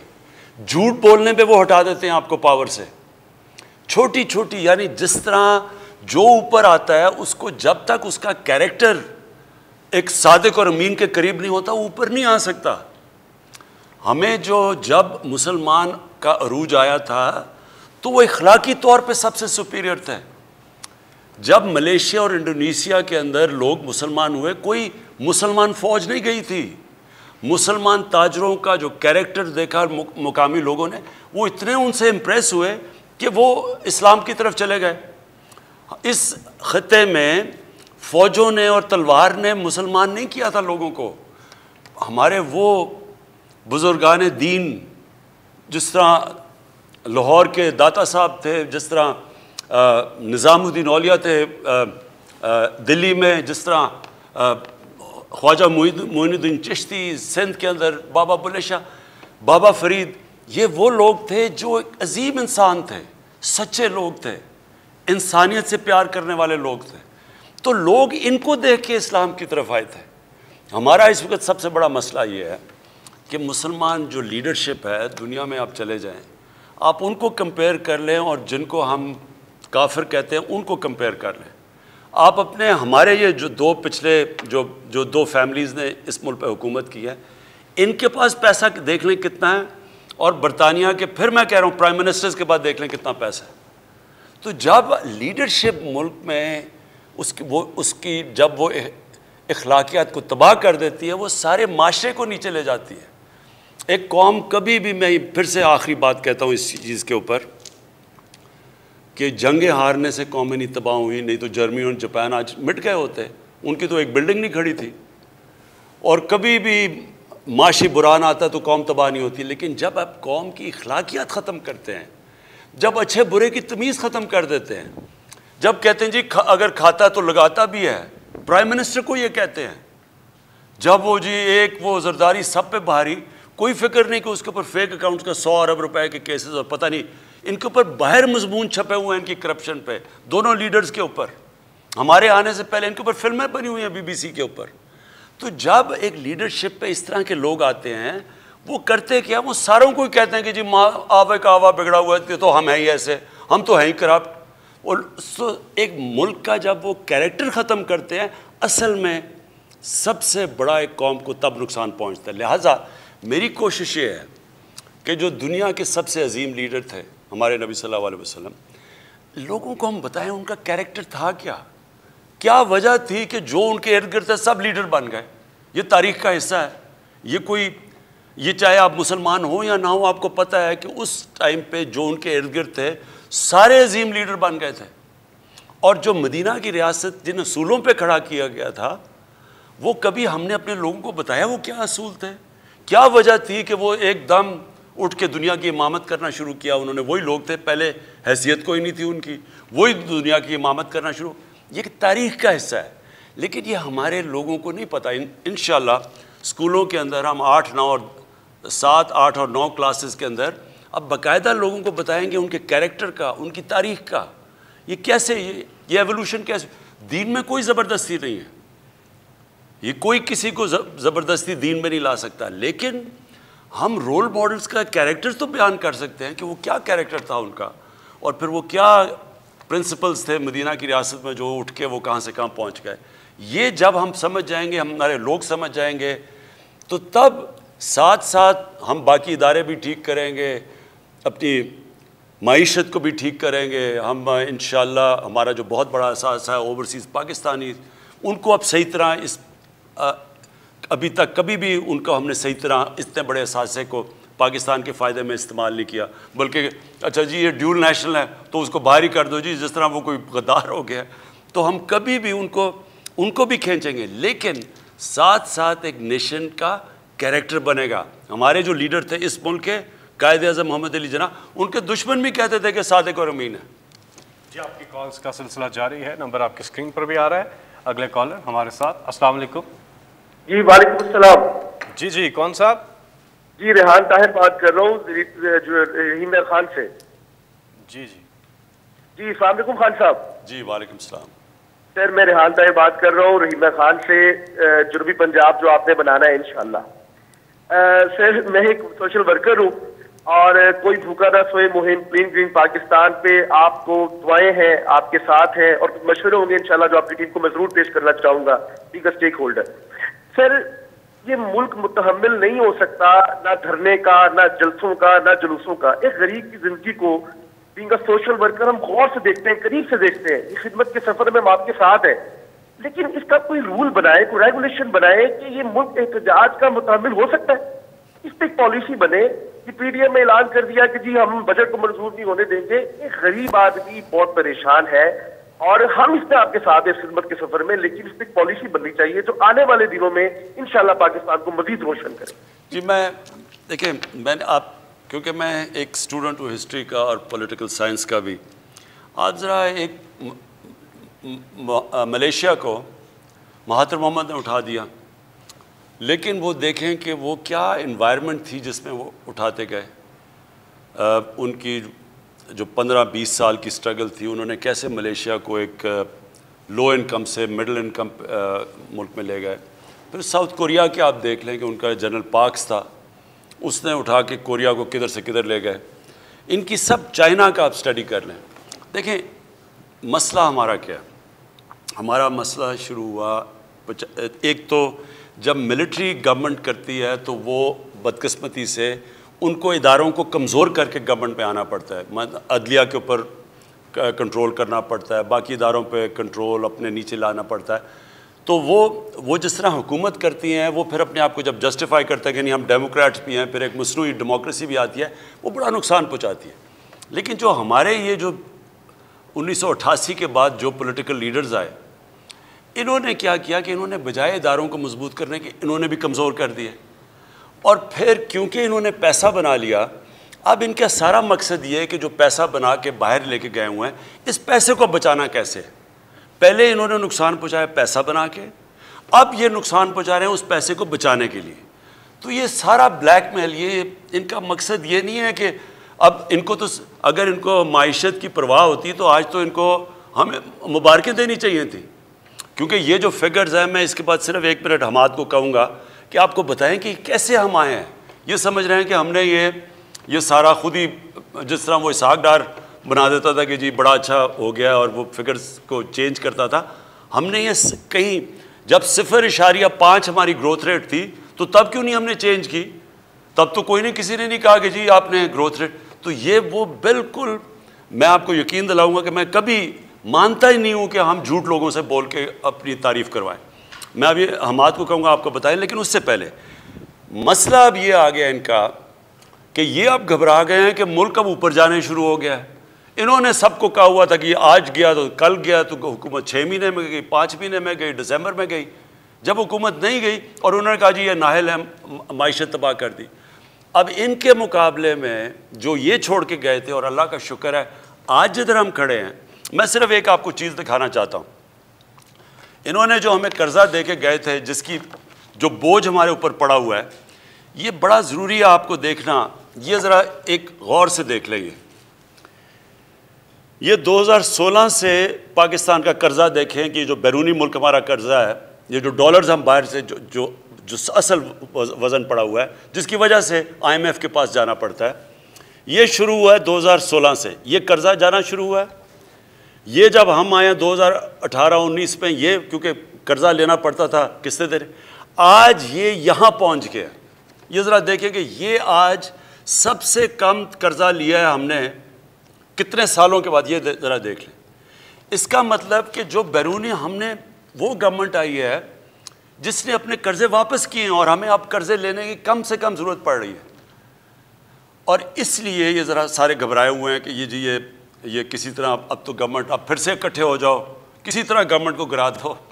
लेकिन ये बहरहाल कामयाब नहीं होंगे। मैं चाहूँगा कि हमाद आप प्लीज़ सिर्फ, ताकि लोगों को समझ आ जाए कि ये जो ग्रोथ रेट आई है तकरीबन 4%, ये किसके ऊपर बेस की गई है, तो हमाद प्लीज़ बताएं। शुक्रिया वज़ीर आज़म साहब। ये जो हमारा नेशनल अकाउंट्स का सिस्टम है, ये अक़वाम मुत्तहिदा का सिस्टम है। 26 एजेंसीज़ इसके अंदर अपना डेटा फीड करती हैं हुकूमत की, और इसके 24 सब सेक्टर्स हैं जिनका तमाम के ग्रोथ के जो डेटा है वो हमारे पास मौजूद है। मैं सिर्फ ये बुनियादी तौर पे बताना चाहूँगा कि माजी के अंदर जो डेटा मैनिपुलेशन होती थी और जिन सेक्टर से होती थी, जिनका वेरीफाइबल डेटा नहीं होता था या अंदाजे की बुनियाद पे होता था, जैसे लाइव स्टॉक, हमारी ग्रोथ उन पर मुनसर नहीं है।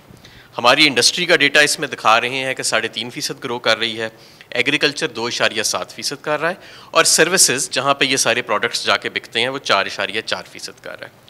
इंडस्ट्री के अंदर जो लार्ज स्केल की सनत है वो 9% पे हमने ग्रोथ शो किया है, हालांकि मुबसरीन का ये ख्याल है कि ये आपने कम शो किया है। जब फाइनल डेटा आएगा 3 क्वार्टर्स का भी तो ये 14% पे चला जाएगा, और ये कोई ऐसी ताज्जुब वाली बात नहीं। सीमेंट की सेल जो है वो मार्च में तारीख की बुलंदतरीन सतह पे हुई, फर्टिलाइज़र की सेल आप देख लें, ऑटोमोबाइल्स की सेल और मोटरसाइकिल्स की सेल जो है वो तारीख की बुलंदतरीन सतह पे हो रही है। यूरिया सबसे ज़्यादा बिक रहा है। हाउसिंग एंड कंस्ट्रक्शन में जो मेरे सामने फिगर्स हैं 8.5% ग्रोथ है। ज़राअत में आप बता चुके हैं कि रिकॉर्ड हमारी गंदम की हुई है काश्त और सेल, और गन्ने की भी सबसे ज़्यादा हुई है, मकई की सबसे ज़्यादा हुई है। तो ये कोई ऐसी अनहोनी चीज़ नहीं, और मुबसरीन का ये ख्याल है कि जब आखिरी क्वार्टर का डेटा आएगा तो ये 3.94% से बढ़ के शायद 4.3 या 4.4 पे चला जाए। आपने एक और इसके साथ बात की कि क्योंकि हमारे करंट अकाउंट का जो डेफिसिट है वो ये ग्रोथ जो है ये उसके साथ मुंसलिक नहीं है। पहले तो ये होता था इंपोर्ट खोल के ग्रोथ बढ़ा देते थे। हमारा 17 साल के बाद करंट अकाउंट भी सरप्लस के अंदर शो हो रहा है, तकरीबन $800 मिलियन। और अभी आपने जो सबसे ज़्यादा जो ज़बरदस्त चीज़ दिखाई वो ये कि जो बैरूनी कर्ज़े बढ़ने की रफ्तार है, जब हम आए थे तो $11 अरब सालाना उसके अंदर इंक्रीज़ आ रहा था, और अब आपने ग्राफ में दिखाया कि इस साल वो सिर्फ $3.5 अरब के करीब होएगा, जो क्योंकि हमारे खसारे कम हो रहे हैं तो हमें बैरूनी कर्जा भी उसको फाइनेंस करने के लिए कम लेना पड़ रहा है। तो ये सिर्फ हमारी ये नहीं कि हमारी ग्रोथ बढ़ रही है, उसकी जो क्वालिटी है, यानी कि ये वो ग्रोथ है जो खसारों के सर पे नहीं है, जो कर्ज़ों के सर पे नहीं है, और जो इम्पोर्ट्स के सर पे नहीं हो रही। तो ये सबसे ज़्यादा रिमार्केबल चीज़ है। मैं एक और आप सबको एक और चीज़ दिखा दूँ। ये करंट अकाउंट, ये ज़रा फिगर देख लेंगे। ये शुरू हुआ 2011 के अंदर करंट अकाउंट ये यानी सरप्लस पे था, यानी हमारा खसारा नहीं था। ये 2011 है। उसके बाद ये देखें कि ये बढ़ता गया, और जब हमें गवर्नमेंट मिली है 2018 में, ये देखें ये सबसे बड़ा 18.2% हमारा करंट अकाउंट डेफिसिट था, खसारा था। अब ये देखें कि ये 2011 के बाद ये पहली दफ़ा ये सरप्लस में गया। ये आप देख रहे हैं ये। तो इसका मतलब कि जो हमाद ने सबसे बड़ी बात की कि देखें ग्रोथ तो तब भी होती है, आप जेल बनाने शुरू हो जाएं सारे मुल्क में तो ग्रोथ ऊपर चली जाएगी। क्वालिटी ऑफ ग्रोथ होती है। आप इंपोर्ट करते रहें चीज़ें, $60 अरब की इंपोर्ट करके ग्रोथ ऊपर कर दें, वो तो मुल्क क्राइसिस में चला जाएगा। ये जो आप देख रहे हैं कि करंट अकाउंट खसारे में चला जाएगा, रुपया गिरना शुरू हो जाएगा। लिहाजा ये जो ग्रोथ है, ये ग्रोथ यही नहीं कि ये इंशाल्लाह 4% से ऊपर जाएगी, 4.5% हमारा अंदाज़ा जाएगी, लेकिन ये वो ग्रोथ है जो मुल्क को फ़ायदा पहुँचाएगी, यानी ये आगे जाके क्राइसिस पे नहीं ले जाएगा। ये वो ग्रोथ है, इसकी क्वालिटी ऐसी है कि इंशाल्लाह मुल्क आप देखेंगे कि आप सही रास्ते पे जा रहा है और आप इसको आगे बढ़ते जाएंगे। जी हमाद, मैं यहाँ पे एक और बात पूरी कौम को बताना चाहता हूँ कि जब आप 2.5 साल पहले आए थे तो आपने एक तारीखी फ़ैसला किया था। पाकिस्तान ब्यूरो ऑफ स्टेटिस्टिक्स जहाँ पे ये अकाउंट्स कंपाइल होते हैं, आपके हुक्म के मुताबिक उनको वजारत ख़जाना से निकाल के उनको दूसरी वजारत प्लानिंग में डाल दिया गया था, ताकि वजारत ख़जाना किसी तरीके से इस पर असरअंदाज ना हो सके। जिस तरह आपने क्रिकेट में न्यूट्रल एम्पायर्स की इब्तदा की थी, इसी तरह आपने पाकिस्तान में बुनियाद रखी इंडिपेंडेंट स्टेटिस्टिक्स की। जी जी, इस वक्त हम एक वक्फे पे जाएंगे और उसके बाद फिर वापस आते हैं। आपकी कॉल्स का सिलसिला जारी है। साथ में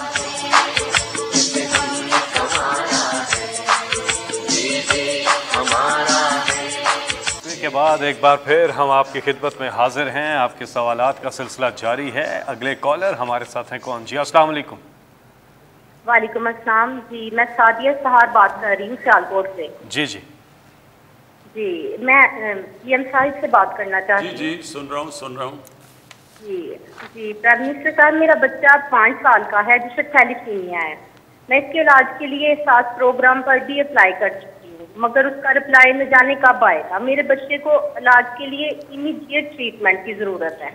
मैं अपना गोल्ड सेल कर चुकी हूँ, 2 दफ़ा कराची जा चुकी हूँ, मगर इतना एक्सपेंसिव इलाज मैं अफोर्ड नहीं कर सकती। मैं आपसे रिक्वेस्ट करती हूँ कि आप प्लीज़ मेरे बच्चे के ट्रीटमेंट के लिए मेरी हेल्प करें।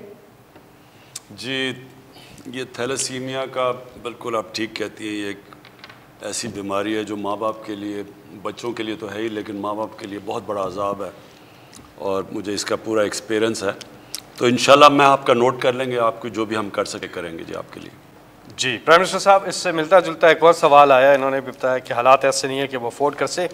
ये सवाल सोशल मीडिया पर एक नहीं कई दफ़ा आया है कि ये बताएं कि महंगाई जो है इस पर कैसे काबू पाएंगे। महंगाई जो है उससे हमारे बहुत बुरे हालात हैं और हमें आप में उम्मीद तो नज़र आती है, लेकिन महंगाई जो है वो कम नहीं हो रही। मैं अपनी कौम के सामने पहले भी इसके बार बार जवाब दे चुका हूँ। देखिए, ये मुझे सबसे ज़्यादा चीज़ जो रात को अगर मुझे नींद नहीं आती तो इसी चीज़ पे आती है, महंगाई के ऊपर। और महंगाई ख़ास तौर पे उन चीज़ों पे जो कि आम आदमी इस्तेमाल करता है, घी है, आटा है, चीनी है, दालें हैं, यानी ये एक आम आदमी की जो इस्तेमाल की चीज़ें जब ये महंगी होती हैं तो ये इसका बहुत ज़्यादा बोझ पड़ जाता है उन लोगों के ऊपर जो कि तनख्वाहदार हैं, जो कि मज़दूर हैं। और ये एक कौम जो अपने इन लोगों का ध्यान ना रख सके वो सिविलाइज कौम नहीं होती। मैं कभी भी एक कौम को अगर आपने जायज़ा लेना हो ना कि कौम कितनी सिविलाइज है, महज़ब माशरा क्या है, तो जितनी उसमें ज़्यादा इंसानियत होती है। कभी भी आप एक कौम के अमीर लोग कैसे रहते हैं उस पर कौम के ऊपर ना फैसला करें कि वो कौम किधर खड़ी है, उसके गरीब लोग कैसे रहते हैं। तो मेरे लिए ये सबसे बड़ा राय है, क्योंकि ये महंगाई एक ऐसी चीज़ है और ख़ास तौर पे ये जो खाने पीने की चीज़ों पे। लेकिन मैं आपको सिर्फ ये यकीन दिलाना चाहता हूँ कि ये जो हम इसका तरीका ही सबसे बड़ा ये है कि हम अपना जो एग्रीकल्चर है, ज़रूरी इस्लाहत सही करें, किसानों की मदद करें ताकि पैदावार बढ़ जाए। जितनी पैदावार बढ़ती जाएगी उतनी महंगाई आपकी कम, खाने पीने की चीज़ों की कम होती जाएगी। और उसके लिए जो हम अब किसान कार्ड लेके आ रहे हैं, ये बड़ी ख़ास चीज़ है। हमारा जो तकरीबन 65% किसान है वो 5 एकड़ की ज़मीन से कम उसके पास ज़मीन है। तो चाइना ने भी जब गुर्बत कम की थी उन्होंने इन लोगों की मदद की थी। अब इनके पास इतने वसाइल नहीं हैं कि ये अपनी ज़मीन पे पैसा खर्च कर सकें, पैदावार बढ़ा सकें। तो इसके लिए हम कई कदम उठा रहे हैं। एक वर्कर्स ट्रेन कर रहे हैं उस सेक्टर में, ट्रेंड वर्कर्स प्राइवेट सेक्टर से लेके जो जाएंगे और किसानों को नई टेक्निक्स का बताएंगे, ये छोटे किसानों को। फिर उनके लिए किसान कार्ड आया है जो कि उनकी मदद, उनको सब्सिडाइज, उनको कम खर्चों पे खादें देगा, उनको क्रेडिट देगा। जो अभी वो आरती के पास जाना पड़ता है, बड़ा पैसा खर्च करना पड़ता है, उनके लिए कीड़े मारने वाली दवाइयाँ, यानी उनकी मदद करेंगे कि वो पैदावार अपनी बढ़ाएं। तो इससे होगा जैसी जैसी पैदावार बढ़ती जाएगी चीज़ों की कीमतें वैसी नीचे आ जाएंगी। अगर हम गंदम की पैदावार 10% भी बढ़ा दें तो पाकिस्तान में इतनी गंदम हो जाएगी कि वैसे ही आटे की कीमत स्टेबल हो जाएगी जाके। तो मैं लेकिन आपको इसकी 2-3 वजूहत हैं। एक तो ये है कि हमारे पास कमी हो गई पिछले साल गंदम की, 40 लाख टन गंदम हमें बाहर से इंपोर्ट करनी पड़ी। बाहर गंदम ज़्यादा महंगी थी और मैं जब गंदम महंगी होती है बाहर से तो ये हो ही नहीं सकता कि अंदर पाकिस्तान की गंदम महंगी ना हो, यानी हमारा आटा महंगा ना हो। दूसरी चीज़, ये जो हम चीज़ कर रहे हैं आपके किसानों से सीधा डायरेक्ट उठा के रिटेल, यानी जो शहरों में उनकी पैदावार आए, इससे बहुत ज़्यादा कीमतें नीचे आ जाएंगी।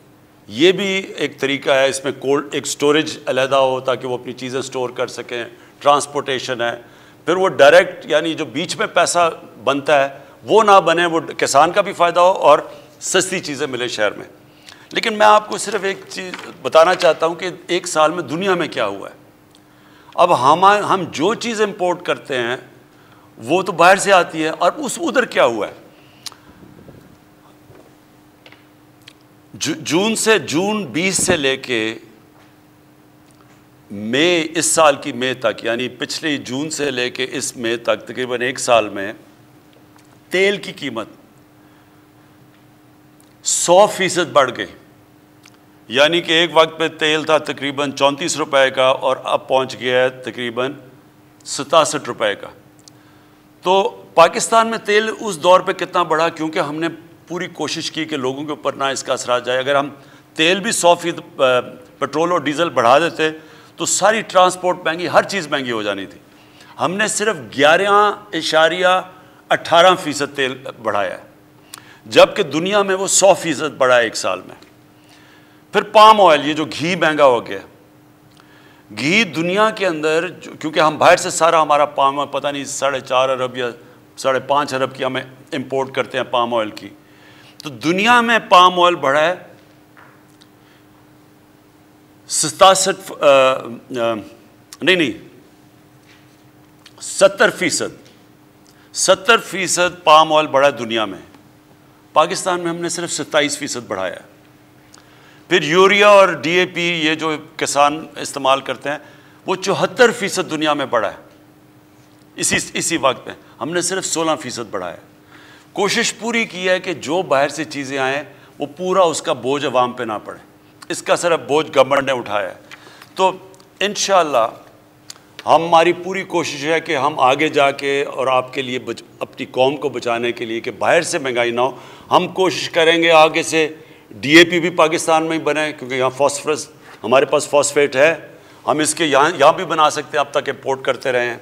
हम पाम ऑयल को भी कोशिश कर रहे हैं कि पाकिस्तान में कोस्टल बेल्ट के ऊपर हम पाम ऑयल का करें, इसकी रिप्लेसमेंट करें ताकि बाहर प्रेशर ना पड़े। जैतून सारे इस वक्त पख्तूनख्वा और बलूचिस्तान के शुमाल में हम पूरी कोशिश कर रहे हैं कि वहाँ जैतून का इनकलाब आ जाए, यानी जितनी जैतून की प्लांटेशन हुई है, करोड़ों दरख्त लगाया हमने, और कोशिश ये है कि वो भी हमारा जो कुकिंग ऑयल है उसमें हमारी मदद करे और भी उसके मजा एक्सपोर्ट भी हम कर सकते हैं। तो हम पूरी कोशिश कर रहे हैं कि इंशाअल्लाह आने वाले दिनों में कीमतें ऊपर के बजाय ऊपर जाने के नीचे आएँ। जी, आपकी कॉल का सिलसिला जारी है। एक चीज़ आपसे दरख्वास्त ये है, क्योंकि बहुत से लोग कॉल करना चाहते हैं लेकिन उनकी कॉल नहीं मिलती, वक्त कम होता है। आज हमने ये किया है कि प्रोग्राम ख़त्म होने के बाद भी आधा घंटा आप कॉल कर सकते हैं। हमारी यहाँ पे PM ऑफिस की जो टीम है वो मौजूद होगी और आपकी जो भी शिकायत होंगे, ये सब आपकी कंसर्न्स होंगे, उनको वो नोट कर लेंगे और फिर आपको कॉल बैक करेंगे। अगले कॉलर हमारे साथ कौन है? जी अस्सलाम वालेकुम। अस्सलाम वालेकुम जी, मैं वहीद अहमद बात कर रहा हूँ, लाहौर में अभी मौजूद हूँ और मेरा ताल्लुक all Pakistan food exporter association से है और सब्जी और फल एक्सपोर्ट करते हैं। और अल्लाह का शुक्र है कि हमने 2019-20 में 12.5% इंक्रीज की है और इंशाअल्लाह ताला आपने की एक्सपोर्ट का रिकॉर्ड कायम किया है। बात ये कि ये बातें तो हम एक्सपोर्ट कर रहे हैं सब कुछ। अभी मैं बात भी सुन रहा था ऑनरेबल प्राइम मिनिस्टर साहब की कि जब तक हम हील नहीं बढ़ाएंगे तो हमारी महंगाई कम नहीं होगी। अगर हील बढ़ेगी तो हमारी एक्सपोर्ट भी बढ़ेगी और हमारी लोकल जो प्राइस है वो भी कम होगी। तो हम ये चाहते हैं कि हमने जो हॉर्टिकल्चर विजन 10 साल का प्लान बनाया है, जिसमें हम कह रहे हैं कि पाकिस्तान की एक्सपोर्ट आज $730 मिलियन की है, उसको किस तरीके से 2 साल में 1 अरब, 5 साल में 2.5 अरब और 10 साल में किस तरह 6 अरब, और लोगों को जॉब जनरेशन भी इधर होगी। जितना एग्रीकल्चर में अपॉर्चुनिटी है जॉब जनरेशन में, दूसरे सेक्टर में नहीं है। तो अभी हमें तो लग रहा है कि हम एक्सपोर्ट बढ़ रहे हैं, मगर हमारी फ्रूट एंड वेजिटेबल की बास्केट बहुत छोटी है। हमें प्रोडक्ट डेवलप करना पड़ेगा और उससे क्या होगा, हमारी हील जब बढ़ेगी। मैं आपको मिसाल मैंगो की, अगर पाकिस्तान में 1 एकड़ में हम 3.5 टन निकाल रहे हैं, दुनिया 15 से 20 टन निकाल रही है।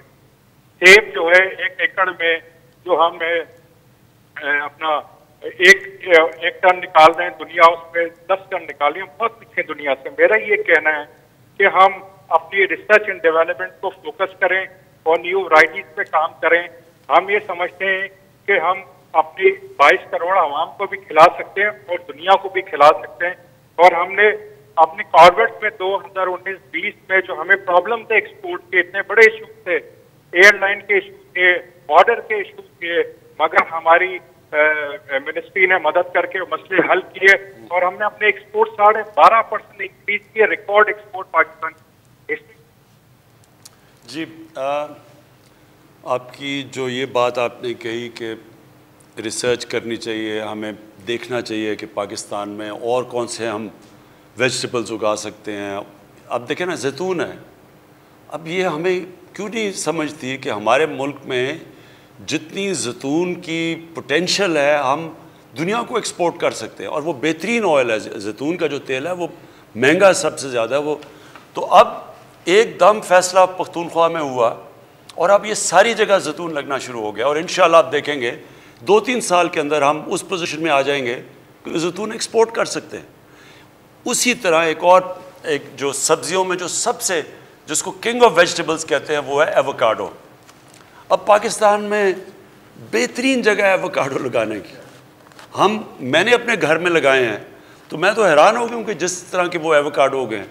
अब हम ये सारी जगह लगा सकते हैं। वो सबसे महंगा फल है, वैल्यू एडेड है, हम ये बेच सकते हैं। मेरा कहने का मकसद ये है कि हमारे मुल्क में 12 मौसम हैं, 12 क्लाइमेटिक जोन्स हैं हमारे, हम कोई चीज़ भी उगा सकते हैं। यानी दुनिया में जो चीज़ें हमें कोई ज़रूरत ही नहीं कोई चीज़ इंपोर्ट करने की। मसला ये है हमने कभी इसके ऊपर तवज्जो नहीं दी।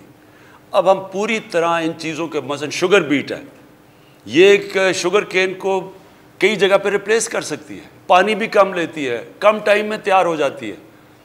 और हम जब गन्ना है वो ज़्यादा महंगा है, उसके पानी ज़्यादा इस्तेमाल होता है, ड्यूरेशन लंबा है, कभी किसी ने इसके ऊपर तवज्जो नहीं दी। इंशाअल्लाह हमारा पूरा काम हो रहा है कि अगर हमने अपने लोगों को, हमारी बढ़ती हुई आबादी है, इनको खिलाना है तो नई नई चीज़ें लानी पड़ेंगी, नई सोच आनी पड़ेगी। और फिर इसमें रिसर्च, जो आपने असल बात की कि हमारा अच्छा भला एक वक्त पे फैसलाबाद की जो एग्रीकल्चर यूनिवर्सिटी थी वो बड़ी मानी जाती थी, उसमें बड़ा ज़बरदस्त काम था। आहिस्ता आहिस्ता रिसर्च भी ख़त्म हो गई, सीड डेवलपमेंट पे, बीजों के ऊपर भी काम नहीं किया। हिंदुस्तान में वो साथ वाला पंजाब है, वहाँ वो ज़्यादा पैदावार है, उनकी हमारी कम है। हम हिंदुस्तान वाली पैदावार ले आए तो हम गंदम एक्सपोर्ट कर सकते हैं और भी चीज़ें। सो एनीवे इसके ऊपर इंशाल्लाह हम काम कर रहे हैं। जी प्राइम मिनिस्टर साहब, अब हम आगे बढ़ेंगे। एक सवाल है सोशल मीडिया पे एहतसाब के हवाले से, लेकिन हमारे साथ एक कॉलर हैं, आज के इस प्रोग्राम के आखिरी कॉलर, लेकिन प्रोग्राम ख़त्म होने के बाद आप अपने रिकॉर्ड करवा सकते हैं मैसेजेस जो भी हों इधर ऑफिस में। जी अस्सलाम वालेकुम। जी वालेकुम अस्सलाम। जी कौन बात कर रही हैं, कहाँ से? मैं आयशा बात कर रही हूँ, मैं कोयटा से बिलोंग करती हूँ। प्राइम मिनिस्टर इमरान खान साहब से बात करनी। जी जी आयशा बोलें। जी खान साहब, पहली बात तो ये कि आपकी आवाम आपसे बहुत प्यार करती है, उनके इवन बच्चे भी आपसे बहुत प्यार करते हैं। आप जो इकदाम कर रहे हैं हमें आप पे पूरा भरोसा है, लेकिन मसला इतना बड़ा है कि कहीं सुनवाई नहीं होती है। मैं बेवा हूँ, मेरी वालदा भी बेवा है और कोई मेरा बहन भाई नहीं है। 3 साल का मेरा बेटा है। 65 साल की टीचिंग की कमाई से मेरी वालदा ने सिंगल स्टोरी घर बनाया DH रैबर में, लाहौर में, और उसको 2019 में किराए पे हमने दिया। वो उन्होंने कब्जा कर लिया, SSP का भाई था। शेख उमर साहब ने मेरा 2020 में दिसंबर में मेरा कब्जा छुड़वाया। अल्लाह ताला उन्हें सेहत तंदुरुस्ती दे, इज्जत दे, लेकिन वो बंदा नतीजे में मुझे 5 लाख का मकरूज करके चला गया। शेख उमर साहब ने हिदायत की थी कि इनका मसला हल करवाएं, लेकिन उनकी ट्रांसफर हो गई। जो नए CCPO साहब थे उन्होंने भी हिदायत की। अब वो सिर्फ अब तक जो है हिदायत ही चल रही है। SSP के भाई होने के नाते कोई मसला हल नहीं हुआ और नतीजा ये निकला कि मेरी वालदा ने इतनी टेंशन ली कि वो कैंसर पेशेंट डायग्नोज हो गई हैं। मेरे पास कफन के भी पैसे नहीं और मैंने बैंक से लोन लेकर अपनी वालदा का इलाज करवा रही हूँ। आप मुझे बताएं, बच्चे को पालूं, पैसे लोगों के दूं मैं लोन के पैसे दूं? कम से कम मेरे पैसे तो मुझे दिलवाए, मैं क्या करूं? और कम से कम सोसाइटी इतनी बड़ी है, उसको इस चीज का पाबंद बनाएं कि जिस तरह अस्करी सोसाइटी वो रेंट के मामलात को देखती है तो ये भी रेंट के मामलात देखे। और कम से कम आप चीफ जस्टिस को हमारी अपील पहुंचाएं कि हमें किस बात की सजा दी जाती है, क्यों स्टे दिया जाता है ऐसे लोगों को, किस बात का स्टे दिया जाता है। मैं आप यकीन करें, कोविड में कोयटा से लाहौर पूरा 1 साल में हॉस्टल में ख्वार होती रही। पूरा 1 साल एक कमरे में हॉस्टल में अपनी वालदा और बच्चे के साथ में रही हूँ कि मेरा घर किसी तरह छूट जाए, लेकिन कुछ नहीं होता था। आपके नुमाइंदों के पास भी मैं गई, जलील होती थी मैं। जी देखिए, ये मैंने अपने पिछले 30 साल में कितनी दफ़ा इस तरह की कहानियाँ सुनी हैं। और ये आप बात ठीक कह रही हैं कि हमारा जो सिस्टम है, जो इंसाफ का निज़ाम है, वो आहिस्ता आहिस्ता काम करना छोड़ गया। और वो जो इंसाफ होता है ना जी, मैं आपको पहले समझा दूँ इंसाफ होता क्या है। इंसाफ तो कमज़ोर को चाहिए होता है, ताकतवर तो अपने आप को कानून से ऊपर चाहता है कि कानून उसके लिए हो ना। ये जो सारा माफियाज़ हैं पाकिस्तान में, जो इस वक्त सब इकट्ठे हुए हैं कि किसी तरह ये गवर्नमेंट चली जाए, इनकी क्या मसला क्या हमारी गवर्नमेंट से? इनका मसला ये है कि कानून के ऊपर रहना चाहते हैं कि अगर ये कानून के ऊपर रहते हैं तो ये मुल्क आगे इसलिए नहीं बढ़ सकता क्योंकि कोई भी दुनिया में जिस मुल्क में कानून की हुक्मरानी नहीं होती वो मुल्क आगे नहीं बढ़ सकता। जितने भी मुल्क आगे बढ़े हुए हैं, क्योंकि जिसका भी वास्ता पड़ा है बाहर एडवांस्ड सिविलाइज्ड तरक्की याफ्ता मुल्कों को देखने का, तो उनमें एक चीज़ होती है, कानून की हुक्मरानी। कोई कानून के ऊपर नहीं। वहाँ माफियाज नहीं काम कर सकते, वहाँ कब्ज़ा ग्रुप नहीं चल सकता, वहाँ आपको सिफारिशें नहीं चाहिए होती। आपको प्राइम मिनिस्टर को टेलीफोन करके नहीं बताना पड़ता कि जी मेरे घर के ऊपर कब्ज़ा हुआ है और किसी ताकतवर ने, और हम हैं भी, और अगर कोई आदमी भी नहीं है घर में मदद करने वाला तो उनका क्या बनता है। ये सारी जो जंग है, जो इसके लिए मैं पॉलिटिक्स में आया था, इंसाफ की तहरीक, इस मुल्क में कमज़ोर की हिफाजत करने के लिए, कमज़ोर को और ताकतवर को कानून के नीचे लाने के लिए ये स्ट्रगल है। ये सारी जो PDM है ये चाहती है हम कानून के ऊपर हो, हम जो मर्जी करें, केसेस पुराने बने हुए हैं लेकिन हम इनको माफ़ कर दें, नहीं तो गवर्नमेंट करा देंगे। ये भी वो शुगर माफिया है, उन्होंने कहा जी FIO कौन होती है हमारे ऊपर करने के लिए। वो उन्होंने जब शुगर एसोसिएशन ने FIO को ख़त लिख दिया कि तुम अगर करोगे हम चीनी की कीमतों पर बढ़ा देंगे अगर हमारे ऊपर कार्रवाई करोगे। ये हर जगह लोग बैठे हुए हैं, ये जद्दोजहद है। देखिए इंसाफ की तहरीक होती है, इंसाफ के लिए कौम को आज़ादी की जंग लड़नी पड़ती है इन माफिया से, और ये एक जहाद का नाम है।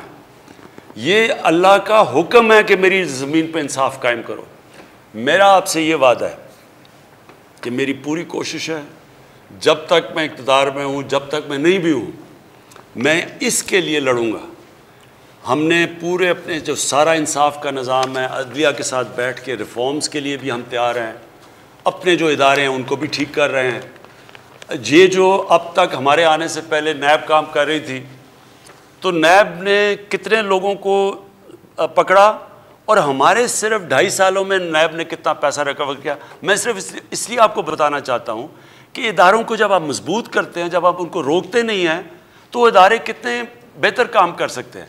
जब अदलिया के अंदर आप इंटरफेयर नहीं करते, डंडे से चीफ जस्टिस को निकालते नहीं, तो अदलिया भी फिर तकड़ी हो जाती है। उसी तरह सारे जो इदारे हैं, जब आप उनको अपना काम करने देते हैं तो वो नज़र आ जाता है। क्या मैं सिर्फ इसलिए आपको पहले ये बताना चाहता हूँ कि नैब ने 18 सालों के अंदर 2017 तक 18 सालों तक सिर्फ 290 अरब रुपया उन्होंने वसूल किया था, जो चोरी का पैसा है।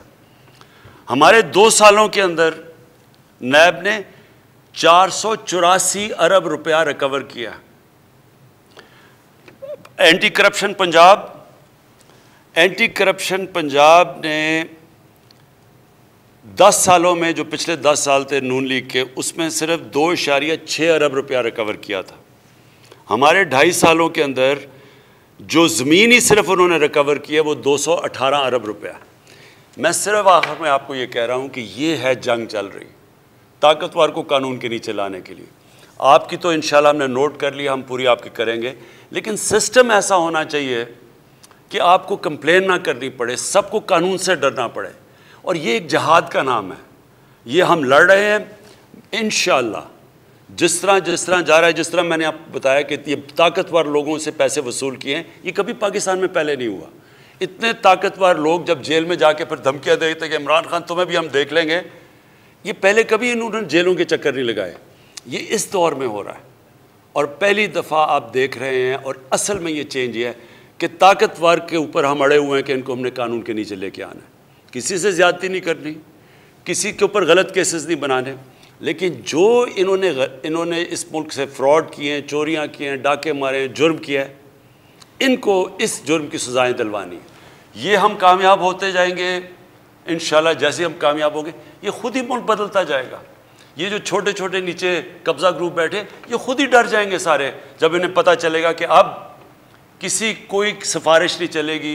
ये कब्ज़ा ग्रुप इसलिए कामयाब हो जाते हैं कि उनको पुलिस की प्रोटेक्शन मिल जाती है, ताकतवर कोई MNA प्रोटेक्ट कर लेता है, इसलिए काम करते हैं। लेकिन जब इनको ये पता चलेगा कि इस मुल्क में किसी किस्म की सिफारिश नहीं चलेगी, इंसाफ मिलेगा, ये खुद ही ख़त्म हो जाएगा सारा जो कब्ज़ा ग्रुप है। जी, जिन लोगों की कॉल नहीं मिल सकी, आइंदा आपसे मुलाकात होगी। अपना ख्याल रखिएगा। पाकिस्तान जिंदाबाद।